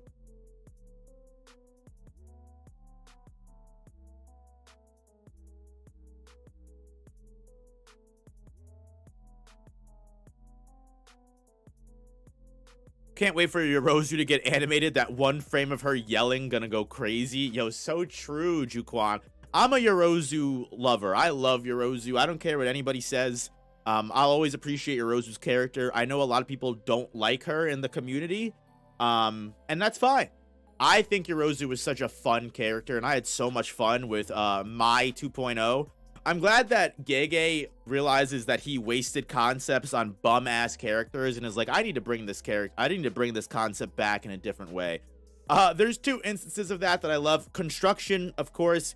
He was like, damn, I really wasted construction, this awesome OP technique on Mai. Let me create a reincarnated sorcerer that can use it. And also, I love that Gege created Kamo Noritoshi as a character and then was like, damn, I made a bum. Let me just rename Kenjaku, one of Kenjaku's old vessels, Kamo Noritoshi. Chandal said she's crazy and I like it. You get it. You get it. When we get in a Momo revamp, yo, that would be the best video ever, right? If I do like a Momo full potential video, that would be so funny. That one, F, thank you so much for dropping by. I hope you enjoy the rest of your day.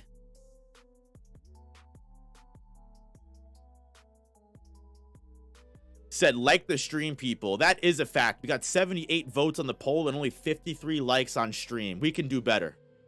You can hit the button on the poll. You can like the stream. I definitely imagine that as like the dodgeball character. If you can dodge a wrench, you can dodge a ball. What's Momo's curse technique? Literally just tool manipulation, which I like, so vague. Such a vague ability, honestly. Such a vague ability. Tool manipulation allows the user to freely manipulate a sorcerer's broomstick by levitating it telepathically. Among other magic broom-related skills, this technique grants the user the ability to levitate on the tool or create gusts of powerful wind imbued with cursed energy. Literally just Tamari, just wind scythe, like just Tamari from Naruto, bro. Tamari Wind Scythe Merchant. Isn't Tamari's ability literally called Wind Scythe?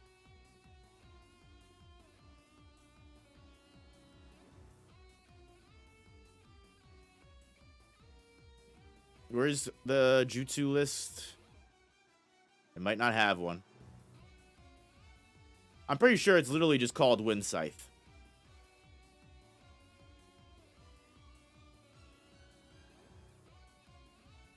But either way, you get what I'm saying. She even summons a badger that has a scythe for a tail. So true.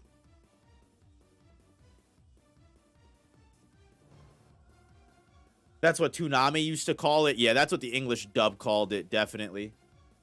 All right, guys, come on. 100 votes on the poll, and then I'll close it. I mean, actually, you know, it doesn't even matter. There's no point. I mean, Kashimo is absolutely killing it. Yeah, it was like 80% Kashimo winning. So maybe it's not as close as I thought. I thought that'd be a cool fight. But either way, yeah, Hikari versus Arame is just such a great matchup to not see it and have it go off screen. And you definitely know Gege is going to pull the whole victor of the fight just pops in at the very last second to help.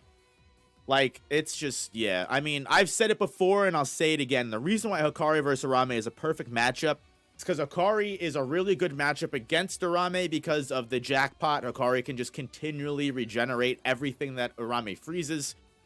And Arame is the perfect counter for Hikari because if Arame just freezes Hikari solid entirely, I don't know, and then just busts Hikari into, like, pieces.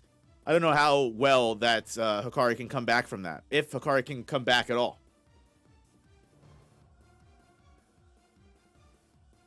Who would Yuta have to eat to become the avatar master of all the elements?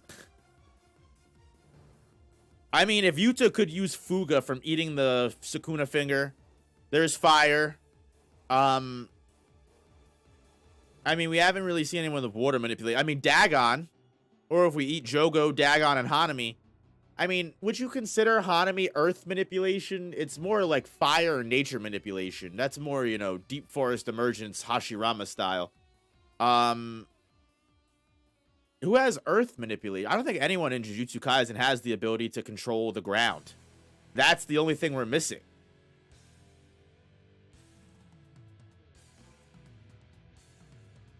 There's the smallpox deity. I don't know. Oh, Chojuro, the one jobber Zenin. You're right. You're so right. We have all the pieces together. It's here. This fucking guy who looks like he's got a fin on his head. I don't know what Gege was cooking here. Why did we... This is what me and Tiberius were just talking about earlier on his stream. Where we're like, just the most random characters get love. Who is legitimately like spending time like, I want to draw this guy. Look, kudos to them. They're a great artist. I would never say they're a bad artist, but like they were like, yeah, Chojuro. Ogi. All the Zenin characters are trash, bro. So true. All the Zenin characters are garbo. Dog water. Nothing going on. AMV University, thank you for the 2. Bro, pick 3 elements to get for me. Fire, electricity. I mean, look. If I was to pick my own elements, what kind of bender would I be? I don't know what kind of bender you would be, AMV University. Maybe a fire bender. Maybe a fire bender. Let's take a quick quiz. Element would I bend?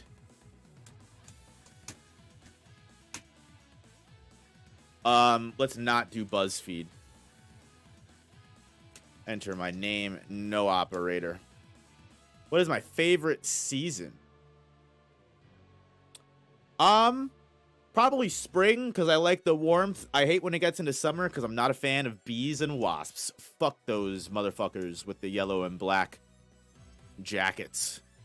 In fighting combat sections in video games, I often heavily rely on counter moves. I love playing Marth in Super Smash. I spam the attack button as much as possible whenever possible. No, I am not a Tekken player. Wait in the defensive until you get a good opportunity to strike, or I avoid all combat whenever possible. I would say I'm a more counter guy for sure. One flaw of mine is I give people too many second chances. I sacrifice my own goals or ideals for the sake of others. I'm very impulsive and often act before I think. I'm resistant to ideas that differ to my own. I would definitely say I give people too many second chances if I had to choose out of that 4. My friends describe me as the mom friend, the chaotic one, the reliable one, and the baby. Probably my real friends definitely think I'm on one sometimes. I don't know. I definitely feel like I'm the least chaotic person, but it's also sometimes I feel like that's in my mind. I definitely feel like I come off more sane than I am sometimes, but you know, that's okay. One of your friends has done something seriously hurt you. How do you respond? If something my friend did hurt me, I need to reconsider our friendship. I try to indirectly suggest that I'm hurt by their behavior. Hope they take the hit. I try to reassess the situation, see if there's something I've done wrong, and try to avoid confrontation if possible. I tell them point blank what they did bothers me. It depends on the situation. I probably definitely do some mental assessment and see what the fuck happened in that situation before I engage. That's for sure. Choose a vibe. Oh, hell yeah. That's fire. I would love to be there. Oh, I have to... Oh, there's more options. Probably this is the best one for sure. My zodiac, I'm a Leo. I'm a fire sign for sure. I choose a lesser known piece of Avatar universe media. I don't fucking know. I don't... the Korra video game, sure. This agreement comes up between your team on a group project. Argue passionately for the group to consider your position. Guilty as charged. I fight the good fight. One of my strengths is my dependability, my approachability, my passion, my kindness. My passion. The most important thing to me is a world where anyone can stand up for themselves and what they believe in. Love that. And everybody can live in peace. Love that. People do what they can to ensure others find happiness. Love that. People are constantly progressing philosophically and or scientifically. I would also love that. These are all great answers. What the hell am I supposed to... I care more. Yeah, I say I love that everyone can stand up for themselves and what they believe in. That's more important to me, I guess. Most active in the evening, for sure.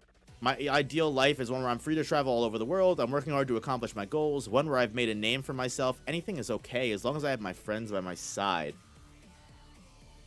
One where I'm working hard to accomplish my goals. In the past, I have hurt people because I defended someone else's harmful behaviors in an attempt to keep peace. I've dismissed problems until they became too big to handle constructively. My stubborn attitude resulted in me dismissing others' feelings and thoughts. I acted rashly, emotionally, and said something hurtful I regret. Sometimes I can be stubborn, but not as always. I probably dismiss problems until they become too big. There was a free choice question here, but this quiz is too big, so unquiz, stop showing me people's answers. So feel free to just go ape shit here. Okay. Literally my response. I am also a firebender. Wow, we really speed run that quiz, didn't we? Dude, call me the Fire Dragon King. I would go crazy. The new Joe Goat. I believe you, AMV University. Thank you for the dono. I always appreciate your donos. Thank you so much. I should kill Sukuna. Yeah, me and Sukuna are gonna go fuga to fuga.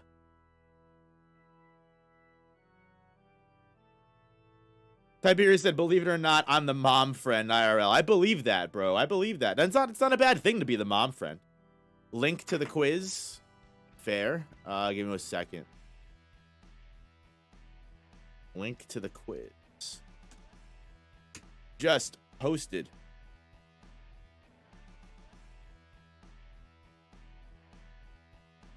Fire is the element of power. Firebenders are driven, focused, and will work hard to achieve their goals. Firebenders fight with many rapid attacks, so they can be very formidable opponents, but are very vulnerable to attacks against them. As a firebender, you're passionate and devoted. You're dedicated to achieving the goals you've set for yourself in life, even if the circumstances standing your way might deter others. Your passion for the things and people you care about makes you an amazing friend or teammate, because the people around you can see how much you care and how readily you'll put your all into what you love. Because of how deeply you care, your emotions may sometimes lead you to act impulsively and do something you later regret. When something affects you emotionally, it's a good idea to take a few seconds to reassess if you're about to do something you might regret later. There isn't anything wrong with acting based on emotion, but putting extra thought into your behavior never hurts. Oh my god, it's me. Think I should do a video with 100 talking about JJK? I'd be down to do a collab with 100. I would 100% be down to do a collab with 100. He's been in my community before. I don't know if he's still hanging around, but I would love to do something with 100, 100%.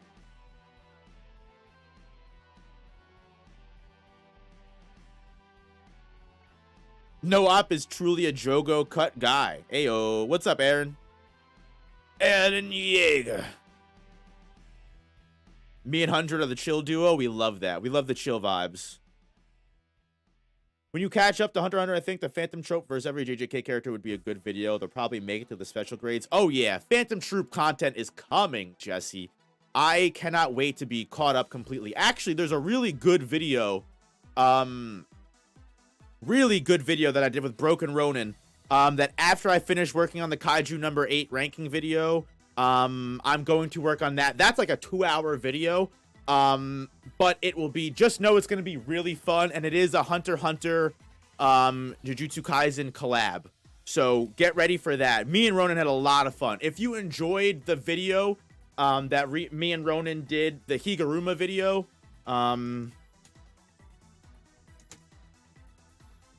think I could probably pull it up. Yeah, here. I definitely could. I knew I could pull it up in Google search. This video, who beats the Higuruma allegations? Where we went over the meme picture of what people would get arrested for in Higuruma's domain, which really popular video. People seem to really like it. It was a lot of fun to make, so I'm glad that it hit off very well. If you enjoyed that video, we kind of did a similar video, and it's Hunter x Hunter Jujutsu Kaisen-esque, so that should be fun. No Op, how old am I? I am 27, going on 28, brother. No Op, Ronan always delivers and then some. Sorry I'm late. Hey, Boku no Color, happy to see you. Hope you're doing well, brother, man.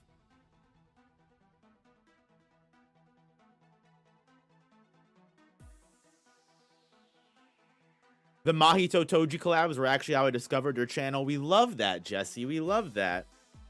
I have a lot of really cool ideas for some collabs in the future. I just need to reach out to a lot of people and start I want to start bringing the community together in other ways. I also want to do a Jujutsu Kaisen Avengers video soon with the JJK Avengers and everybody like that. So yeah. Give me a second, guys. I'm gonna run to the bathroom very quickly. And then I'll be right back. I hope Chair-kun isn't too crazy. All right, guys. Love you so much. If you haven't already, make sure you hit that like button. Really appreciate you all hanging out with me. Wouldn't do anything else today, honestly. I will see you guys in a little bit. I just got to go to the bathroom real quick. Be right back.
Okay.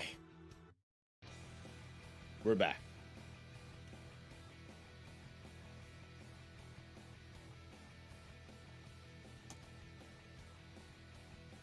Okie dokie.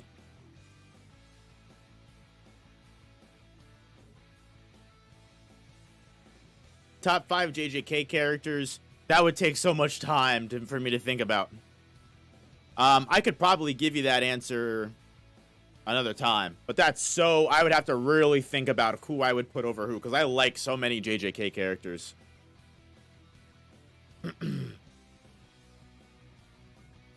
Has Kaiju number 8 started airing? Heck yeah, it did. I actually did. Like I said, I don't know how many of you guys are more interested in interested in watching me react to an anime. But I did on the second channel. I did just react to why does it, guys, when I'm streaming, does it show you a thumbnail? What the hell is this?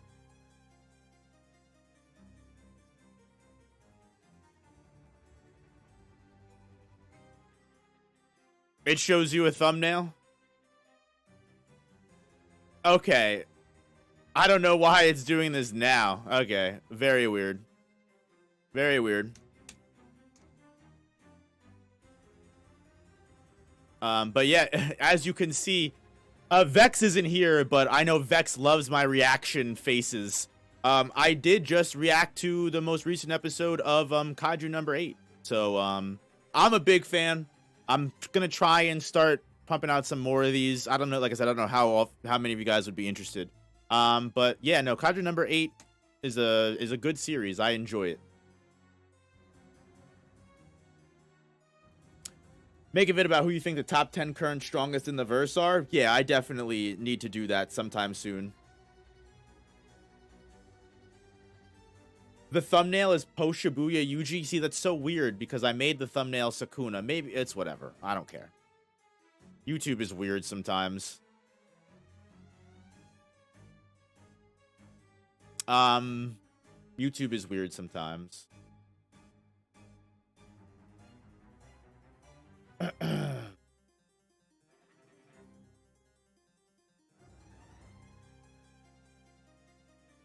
Hey, Chando, thank you for the 5 gifted memberships. I appreciate that. I want to do a roast of Jujutsu Kaisen and frame it like the Comedy Central roast. Would you come on and roast some characters? Oh, you're damn right, Tiberius. You know for sure I would do that.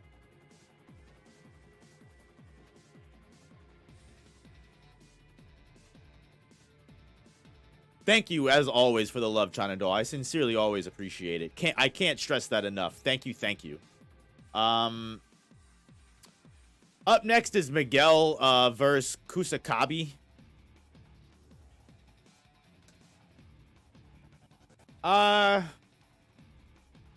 Miguel's cooking, right?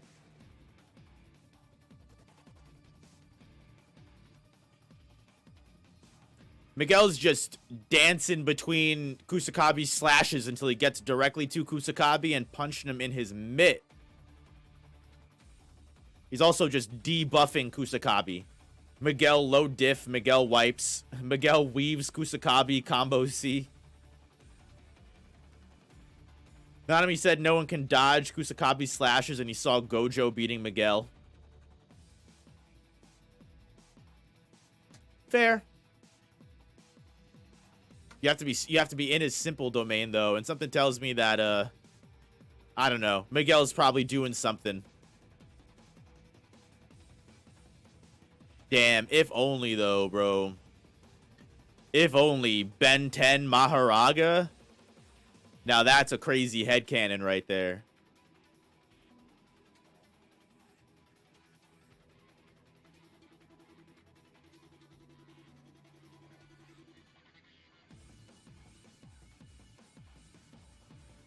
Is Kusakabe committing a hate crime today or no? We're off to the polls.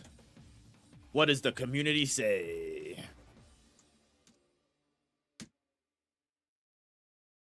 Ben got Alien X. You don't need it. So true.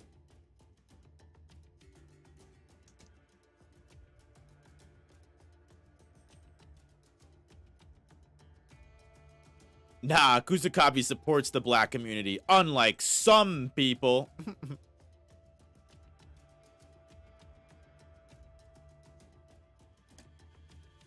Let's vote. Put it to a poll.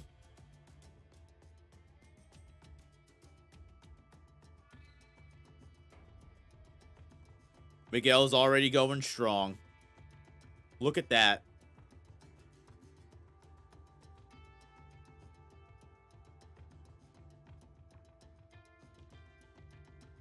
Black excellence. You love it. I'm just kidding. But no, Kusakabe is indeed underrated. But would Simple Domain negate Miguel's technique? I don't think it works that way.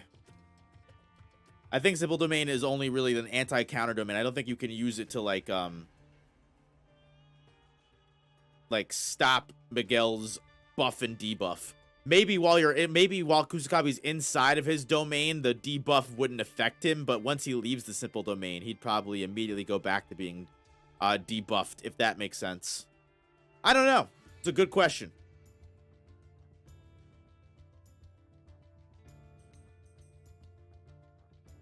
I do love that, like, Kusakabe does use simple domain like aimbot. That's so funny.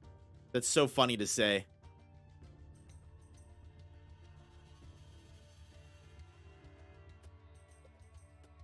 Yuji versus Maki. I think Yuji wins personally. I don't know about that. I definitely would put Maki over Yuji personally. Maki putting Yuji on a t-shirt. That's one way to put it, for sure.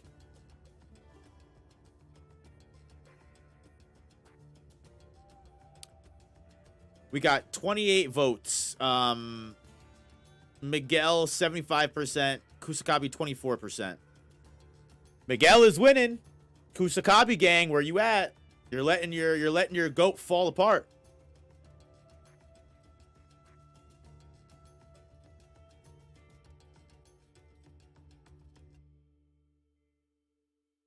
No supporters. No supporters in chat. They're all fake. Damn, that's crazy. Where are the Kusakabe stands when you need them? They don't exist. Kusakabe stands can't hurt you. They're not real.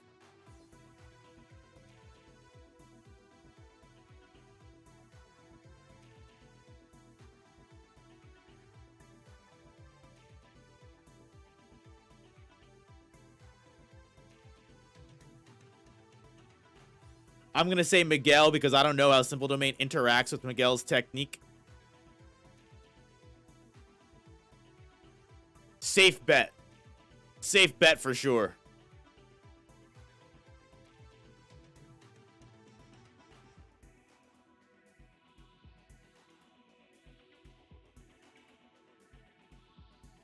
Hikari versus Miguel would feed families. Maybe Mappa would get a break.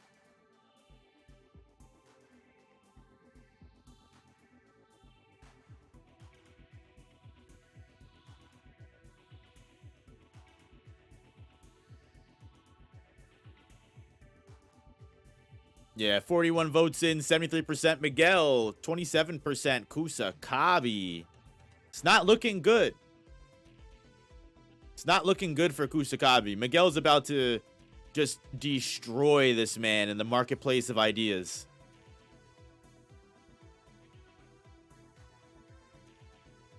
I hope Hikari doesn't get off-screened. Prodigy, you and so many other people... if Hikari gets off-screen, that will be the end of it. I don't think anyone can defend things anymore if Hikari, of all people, gets off-screen. That would generally be one of the most insane things ever. Yuji's mom comes back. Now that's more believable than Nobara coming back. We need to find out what the deal is with Kaori Itadori right now. A with the $5 dono from A&V University. Thank you. My OC got fire trait. My curse technique is matter manipulation. When using reverse curse technique, I can burn anything, including space.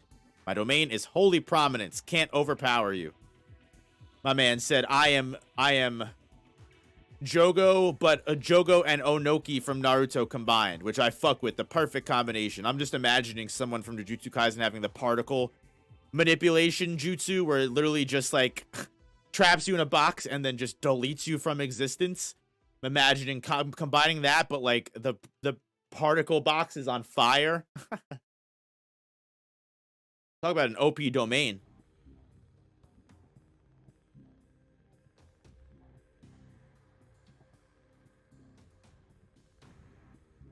It would be interesting to see Kenny return in Kaori's form. It'd be interesting to see Kenjaku come back at all. Venus, thank you for the 5. How do I think Gege is going to manage to sneak one last Toji Maki comparison or a Toji callback in before the end of the series? I'm telling you right now, one of the craziest things would genuinely be, to me, if Toji's soul somehow saved Megami from Sukuna, or like as they're fighting in the inner soul against Sukuna, Toji's spirit comes back one last time, third time's the charm, to whoop Sukuna's ass and save his son. I think that would be absolutely an amazing, and I would be okay with that completely. I wouldn't be mad at that at all. If that happened, I would be so cool with that.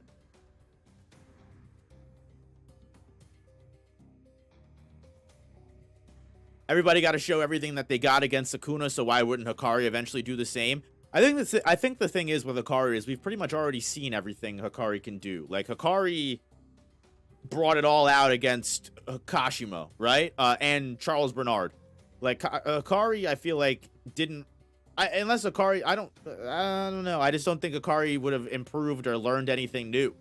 Which may be why Hikari's fight is off-screened. But I counter that with... Okay, but let me see Arame. Arame has been hyped up all series. And we're not seeing what they can do. And finally, the real one-on-one fight they get. Crazy to me. 777s. Okay, that would be an interesting development. Fractured Coconut.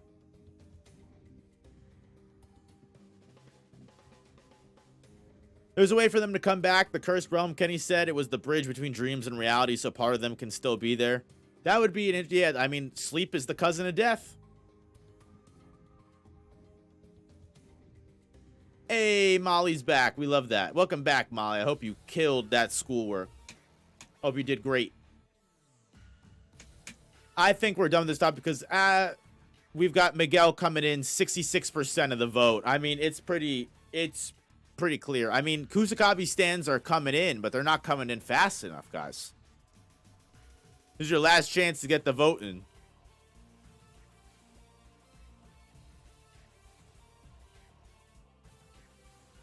Arame's getting a terrible edit. SMH give them more screen time. I agree, Venus. To be honest with you, might be just one of those things that we improve in the anime. Seems like sometimes Gege really do just be waiting for the anime to improve shit. PB Sweet said, I have an exam tomorrow. I'm wishing you the best of luck. I know you're going to kill that. I know you're going to do well.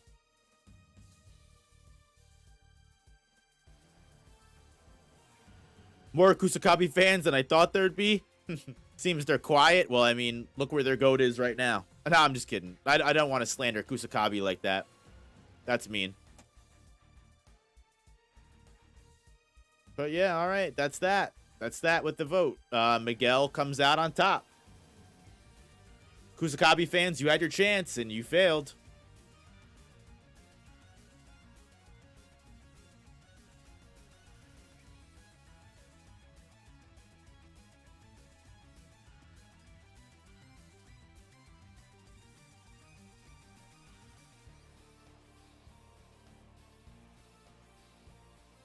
Oh my god, the YouTube window is sometimes YouTube is the worst when it comes to moving this chat window into a way that I want it.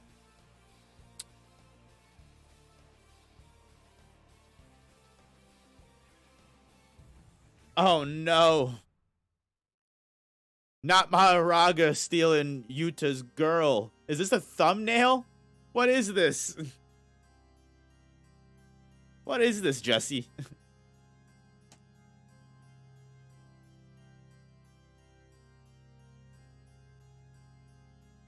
That one Hikari vs. Arame episode that anime onlys have no idea is pure filler. Hey, I wouldn't even be mad at it.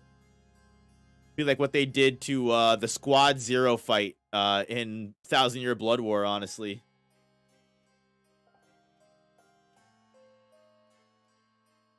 After losing Maki to Deku too? Oh no. Yeah, I've seen all the Deku destroys Jujutsu Kaisen memes. I don't watch or read My Hero Academia, so I can't comment. AMV University, thank you for the dono again. Thank you for your support. I didn't say what domain does, because if I did, you would be dead already. Pulling a Sukuna over here. Fair enough, said I'm not going to tell you my technique. Also, Hikari could learn Cursed Energy Blast like Yuta. True, I guess Hikari could just start fucking granite blasting Cursed Energy. That would be an interesting development for sure.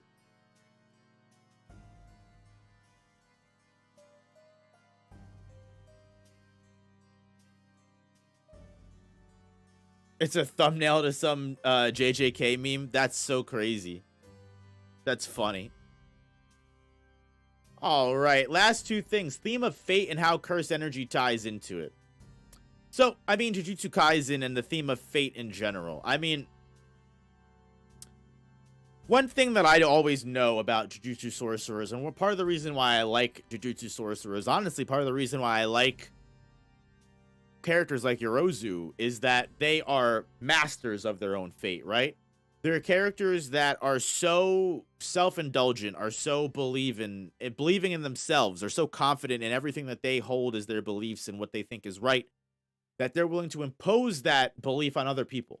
Not only are they just able to fight for what they believe is right, they're now willing to impose that right on other people. Like even Sukuna, who's one of the strongest sorcerers of all of time, is a character who literally said, I do what I want. If someone has a problem with that, I fucking kill them. So when it comes down to fate, part of being a Jujutsu sorcerer is, and Cursed Energy as a whole, is like defying your fate and defying what it means. At least what you believe is your fate, right?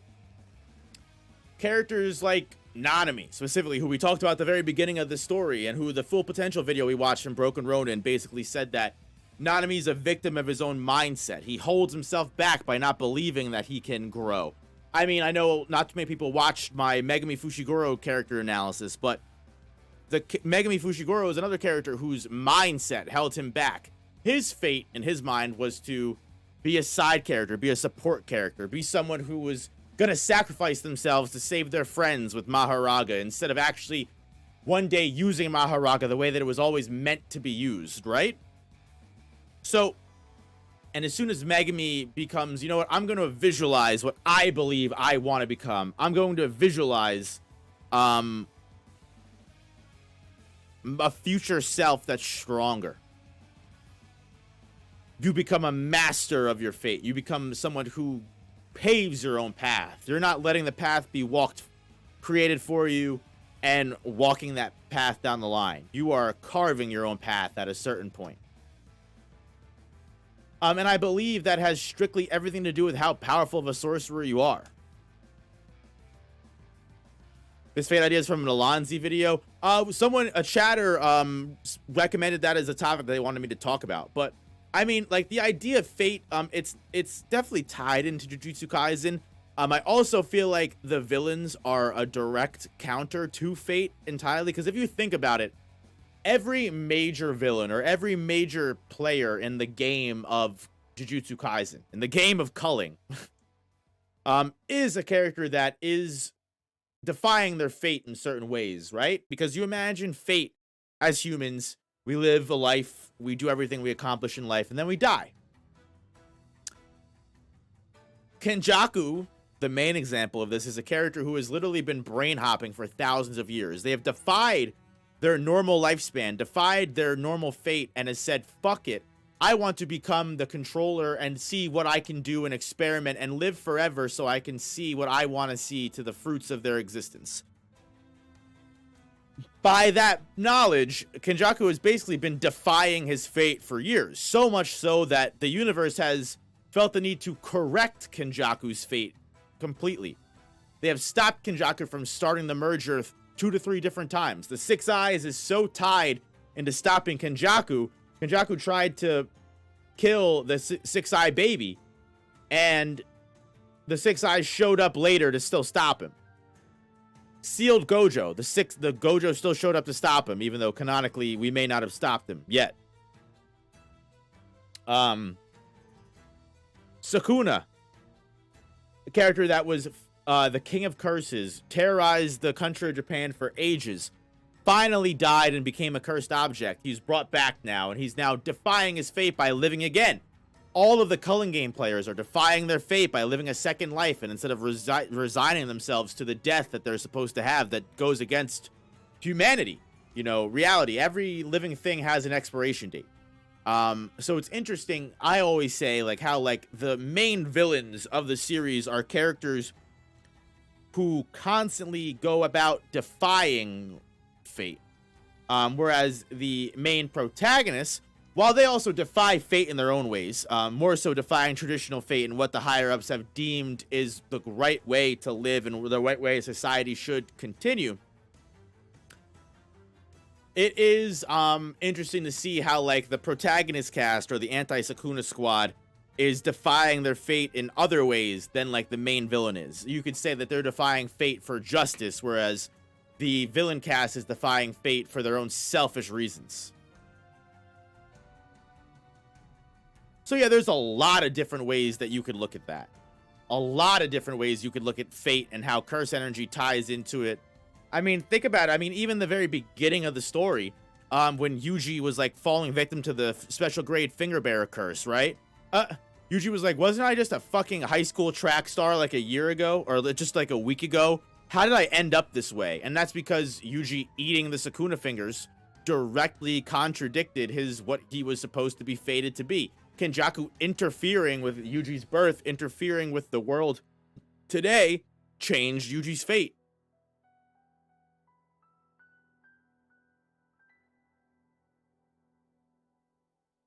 Tengen being tied to fate with the 6 eyes and star vessel. Once fate was broken, her response is, well, it was inevitable. Need more information, Gege. So true. So true, Grin and Barrett. But yeah, I think the theme of fate and curse energy ties together very neatly. There's a lot of different perceptions and a lot of different perspectives you could look at this from. I agree, Prodigy, that fate is a common story trait. But I like I think it's interesting, especially when you consider the villains constantly defying their normal human trait of death.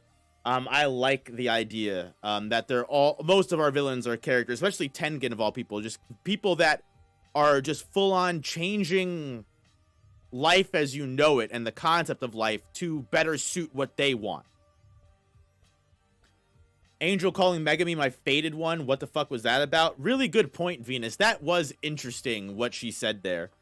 It could have just been Hannah being like my crush, but like why would she say it like that if she was so embarrassed to admit she liked Megami? That's definitely one of the weirder ones in the verse. Definitely. I wonder what Kenjaku would have done if Yuji hadn't eaten Sukuna's finger that night. You know what? It is definitely interesting. I saw a theory that like Kenjaku always meant for Megami to eat the Sukuna finger, and Yuji just got in the way. Yuji was always meant to be a different aspect, and that's why Kenjaku's been so interested, because he's like, oh, the experiment didn't go the way I wanted it to, but let's see where this goes. On some Aizen shit, when with White Hollow getting killed and then converted into Ichigo's mom. It's like, hold on, whoa. Don't cut the cord yet. Let's see where this goes.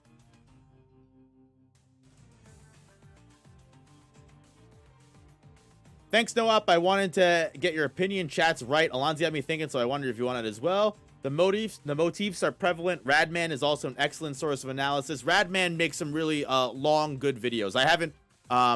I don't have much of a relationship with Radman, unfortunately, but I know he makes some good stuff. I always see him on my timeline. Shouts out to Radman. It takes a lot of work to make those long-ass videos, so kudos. I know as someone that makes long-ass videos sometimes myself. AMV University, thank you again for the dono. Kashimo needs to read Blue Lock for some ego to improve, yo. Honestly, anyone reading Blue Lock is a huge improvement to the to your ego in general. Blue Lock is good for the soul, honestly. I love Blue Lock. I need to get back into Blue Lock. I tried reading it and getting back into it, but I just wasn't in the mindset for Blue Lock right now. Maybe a little bit later. I started reading Dawn to Dawn instead, and I'm loving Dawn to Dawn so far. I'm only like 25 chapters in, though. Don't spoil me. I still got a long way to go, but I did just recently start that, and I'm loving it. People talk shit about Hunter x Hunter for being text-heavy. Dawn to Dawn is text-heavy. God damn. But it's a fun read. Last topic of the stream is no Mahito, yes Mekamaru in Shibuya.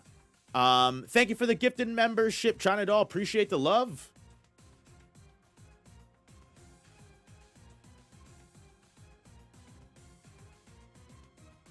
Appreciate the love. Appreciate the love for the gifted membership. So if Mekamaru killed Mahito, I mean, in my honest opinion, Kenjaku probably would have just murked Mekamaru instead, and would have had no choice but to... I mean, Kenjaku would have had no choice but to step in, right? Because Kenjaku requires Mahito in order to access Idol Transfiguration and start the culling game. Mahito not evolving would be definitely detrimental to Kenjaku's plan, but I don't know how necessary it really was, because he would still have Idle Transfiguration. So one, even if Mechamaru was about to kill Mahito, Kenjaku would have 100% for sure stepped in because he needs Mahito to survive. Whether that means that Kenjaku absorbs Mahito right then and there because Mahito's about to die, or, you know, he saves Mahito and then everything goes as normal. For one, that would be true. Now, if we're to just completely leave that to the side and put Mechamaru in the Shibuya incident, I'm just imagining giant kaiju Mechamaru in Shibuya running people's fades. Because the thing is Mechamaru would have alerted Gojo about the Shibuya incident. So Kenjaku's plan would have been completely bust. He would have known that Kenjaku was alive in Geto's body. He also would have known that they were planning to seal him with the prison realm, because I imagine Mechamaru pretty much had the whole shebang of the plan, and you know, he was aware of pretty much everything. Thank you, Tiberius, for the gifted membership. Thank you, I appreciate you, Tiberius.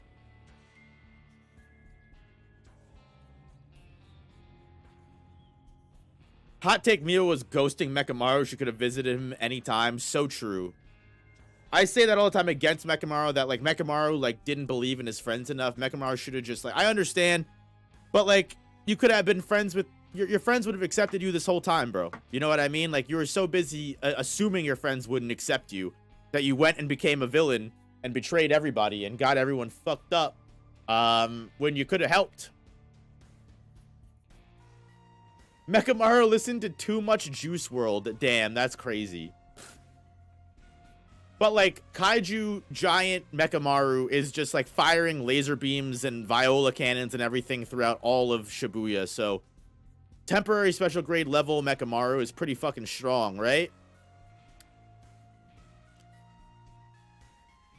I just think Shibuya wouldn't happen. The story would be completely changed beyond belief. Kenjaku would have to come up with a whole new plan. And also, Kenjaku would be completely exposed. So, Gojo would be like, all right, let me find this man. Let me look for Geto's residuals. Teleport to him. Hollow Purple Kenjaku. And Kenjaku's dusted.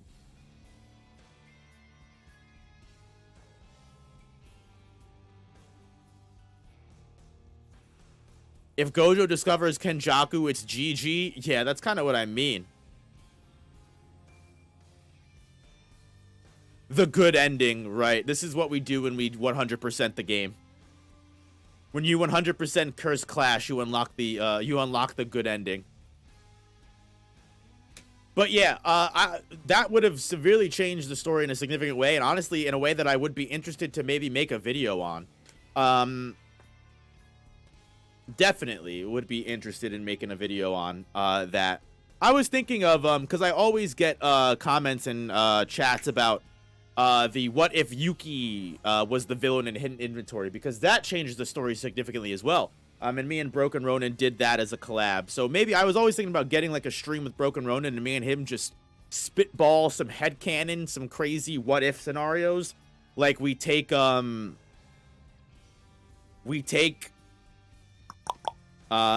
Yuki scenario and expand upon it to see how far it would go. We take a scenario like this, expand upon it, and see how far it would go. Like, just like a Dragon Ball what if from Dragon Ball Budokai, you know what I mean?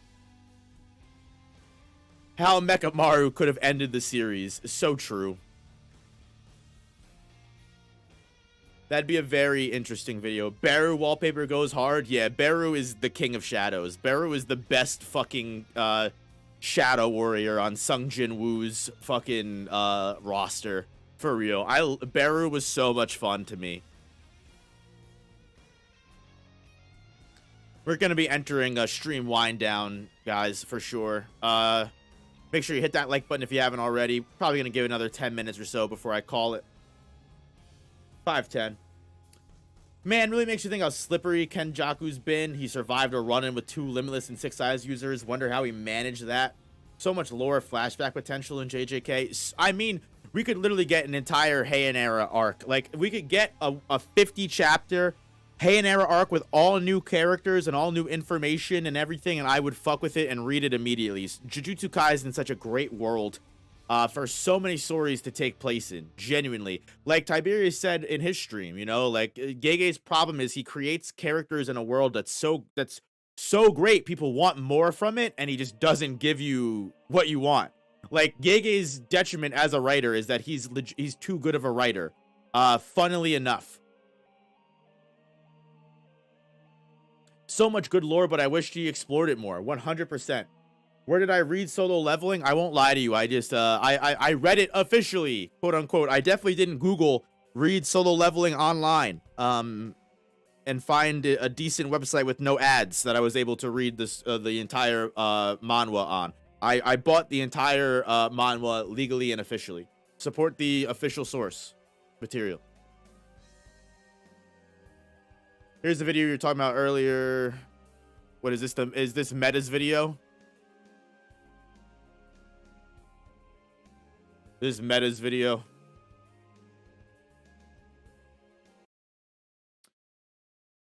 We have the first variation of a Joestar on this list, which is Old Joseph. Now, the reason why I'm putting him here is because we kind of need him for Young Joseph when we get to him. So that's the primary reason why I placed him in the tier list to begin with. So Old Joseph, in terms of scaling, is a pretty massive downgrade compared to his Part 2 counterpart. Young Joseph fought Straitso, and Straitso directly compares him and Dio 1-for-1 and says that he is better than Dio as he takes his fights actually seriously. The Pillarmen are vastly stronger than Straitso by large margins, as there is a rudimentary power scaling system within the food chain within Part 2, straight up stating that the Pillarmen are stronger than vampires. That Young Joseph was able to beat all three of the Pillarmen and outscale them. Those Pillarmen, at bare minimum, in terms of AP, thanks to Wamu and his Divine Sandstorm, can be calced from building level to large building level plus. At bare minimum, be light speed, thanks to cars, and in terms of durability, should be roughly around their AP level. And not to mention the fact that AC/DC is just casually eating dynamite. That's a thing to add to their durability too. So where the light speed.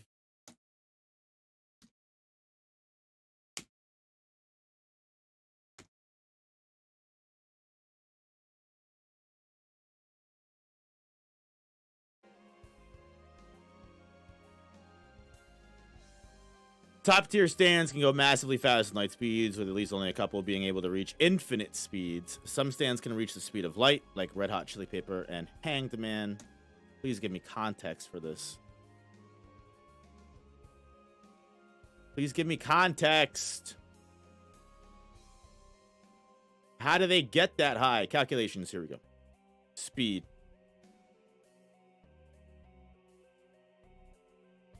Alright, Joseph dodges. Oh, the fucking laser beam. Is that how we calc that? Is that how we calc that?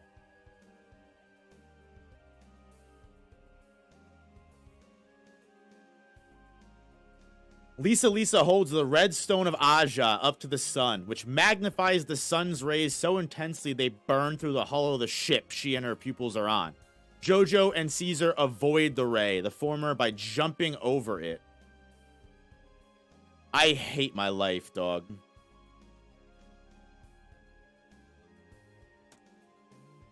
The pixel counting is crazy. To have avoided the rays completely without any bodily harm, Jojo would have had to jump high enough for his crotch to be above the ray. Lest the Joestar family jewels be vaporized. I realize the ray is on a slope, but Jojo probably cleared it with his legs too. I don't know if you can say that that makes him faster than light. Oh, here, okay, here's this feat that Metas is specifically talking about. In part 2 of JoJo, Stroheim attacks Cars with an ultraviolet beam. Cars defends himself against it by raising his arm to block it.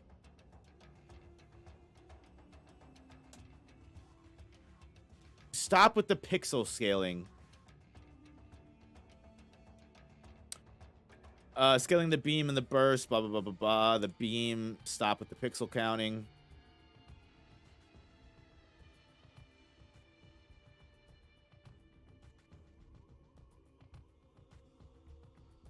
Okay, I mean, that's a reasonable feat, actually, believe it or not. And then you have the chariot reacting to the Hanged Man, which is kind of interesting. This is what you were talking about, Jesse. that they always bring up. Assuming Chariot only appeared without doing nothing, but the stand actually moved his arm at a 90-degree angle to attack the coin, so it's 2 meters of its range plus the attack. I mean, you can also say that, like, this is like a reaction feat, and it's not necessarily like their permanent combat speed. I don't know. I mean, I guess if there's feats to back it up, like, at least those are reasonable feats. If characters genuinely are stopping light attacks, I can't really argue that, can I?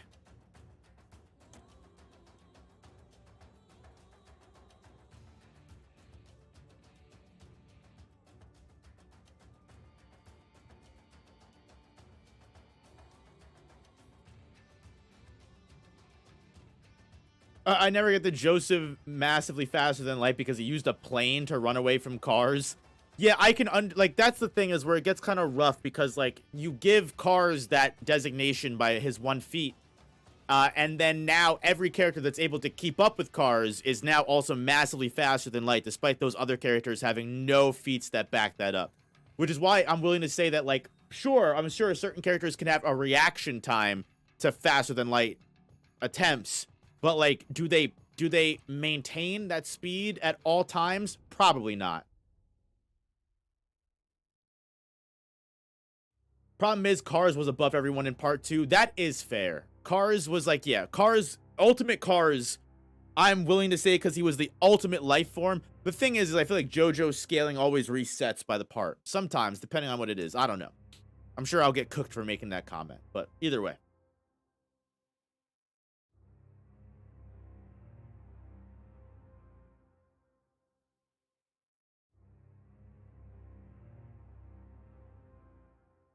Metas is okay on that one. That's fair, I guess. If he has the manga panels to back it up, that's fine.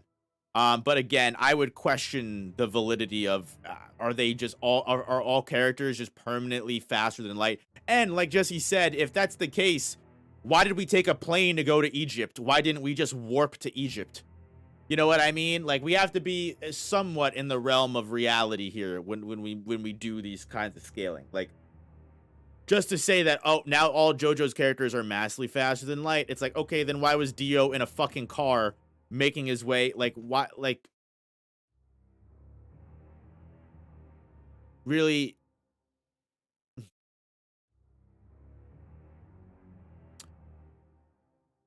It kind of does.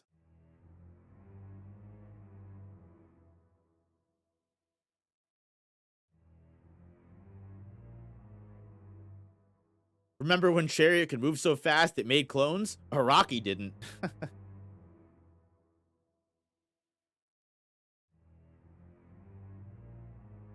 Pucci's the only character I can think of that's actually light speed. That would make sense.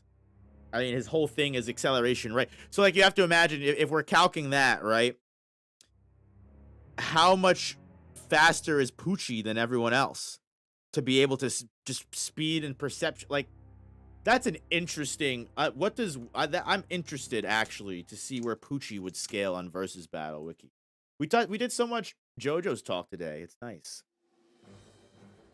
Where would we scale him? Infinite? Is this the infinite character?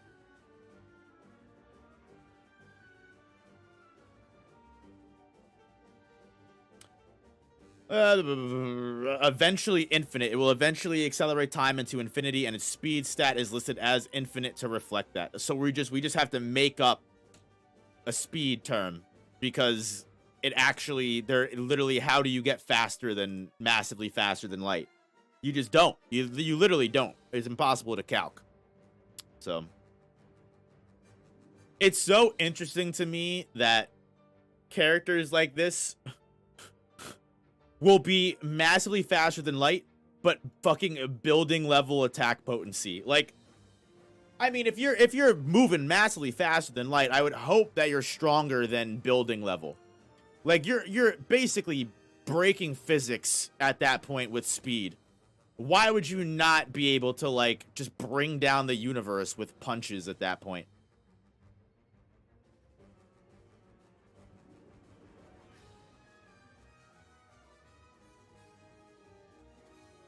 Also, the entire Highway Star fight, which is literally Josuke using a motorcycle to run away from highways. Thank you, Jez. There's so many things that disprove that. Dio being city or mountain level, I would be...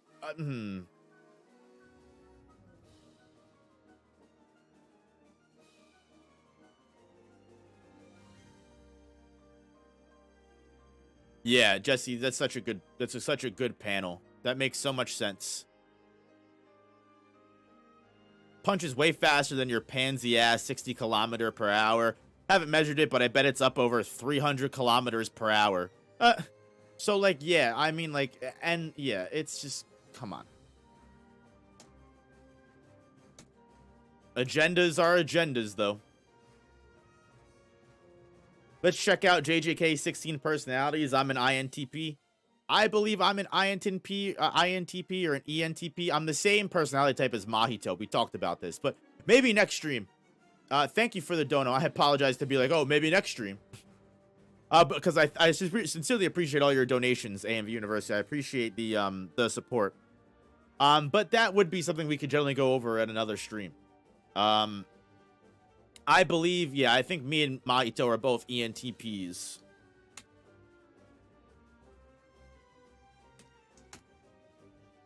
Yeah, Mahito's an ENTP, and so am I. Me and him are literally brothers. Alright, guys, I'm gonna be calling it today. Nice catch-up stream. I wanted to just catch up with you guys, talk with you guys on a one-to-one level. Was there anything on the Reddit? There are a couple things on the Reddit, but I will be reacting to that next week. So, yes, I want to start giving you guys tasks as well. So, I'm going to react to the Reddit next. If you know, you know, when we have a chapter to react to. And then I'm going to give you guys a task for future Reddit reactions. We finished the workout routine. That is also something that is on the list that I need to do. Trust me, I have not forgotten. The squats and push-ups are still in my OBS. The numbers have not been deleted. I still know I got to do that. It's just, good Lord. I am, not to get into stuff. I'm just, I just have, you know, moving was crazy. And yeah, my body's not at top performance, we shall say. But don't worry, you will get the squats and push-ups. You will get the squats and push-ups. I promise. AMV University, thank you for the 2. Some of the smartest anime characters like L. You're some of the smartest characters like L. Okay, we love that. Good personality type to have. Gonna pick up Strive again? I don't know about that. Maybe. Fighting games are... I need to get my groove back when it comes to fighting games so I can be best in the verse again. If Thriller PvE does them for me, that does them with me, then we can do a duo stream. Let's get everyone all in. Let's get all the members in stream and let's all do the squats together. I like that. Get Final Fantasy Rebirth or get Rebirth. I think that's what you're asking. I have to. I don't know. The first Final Fantasy remake, it dragged so fucking long for me, and I was like, I just wanted the game to be over, to be honest with you. They stretched that beginning portion so long. It was a fun game, but like I was just over it at a certain point. And I'm worried that I'm gonna feel that way with the next one.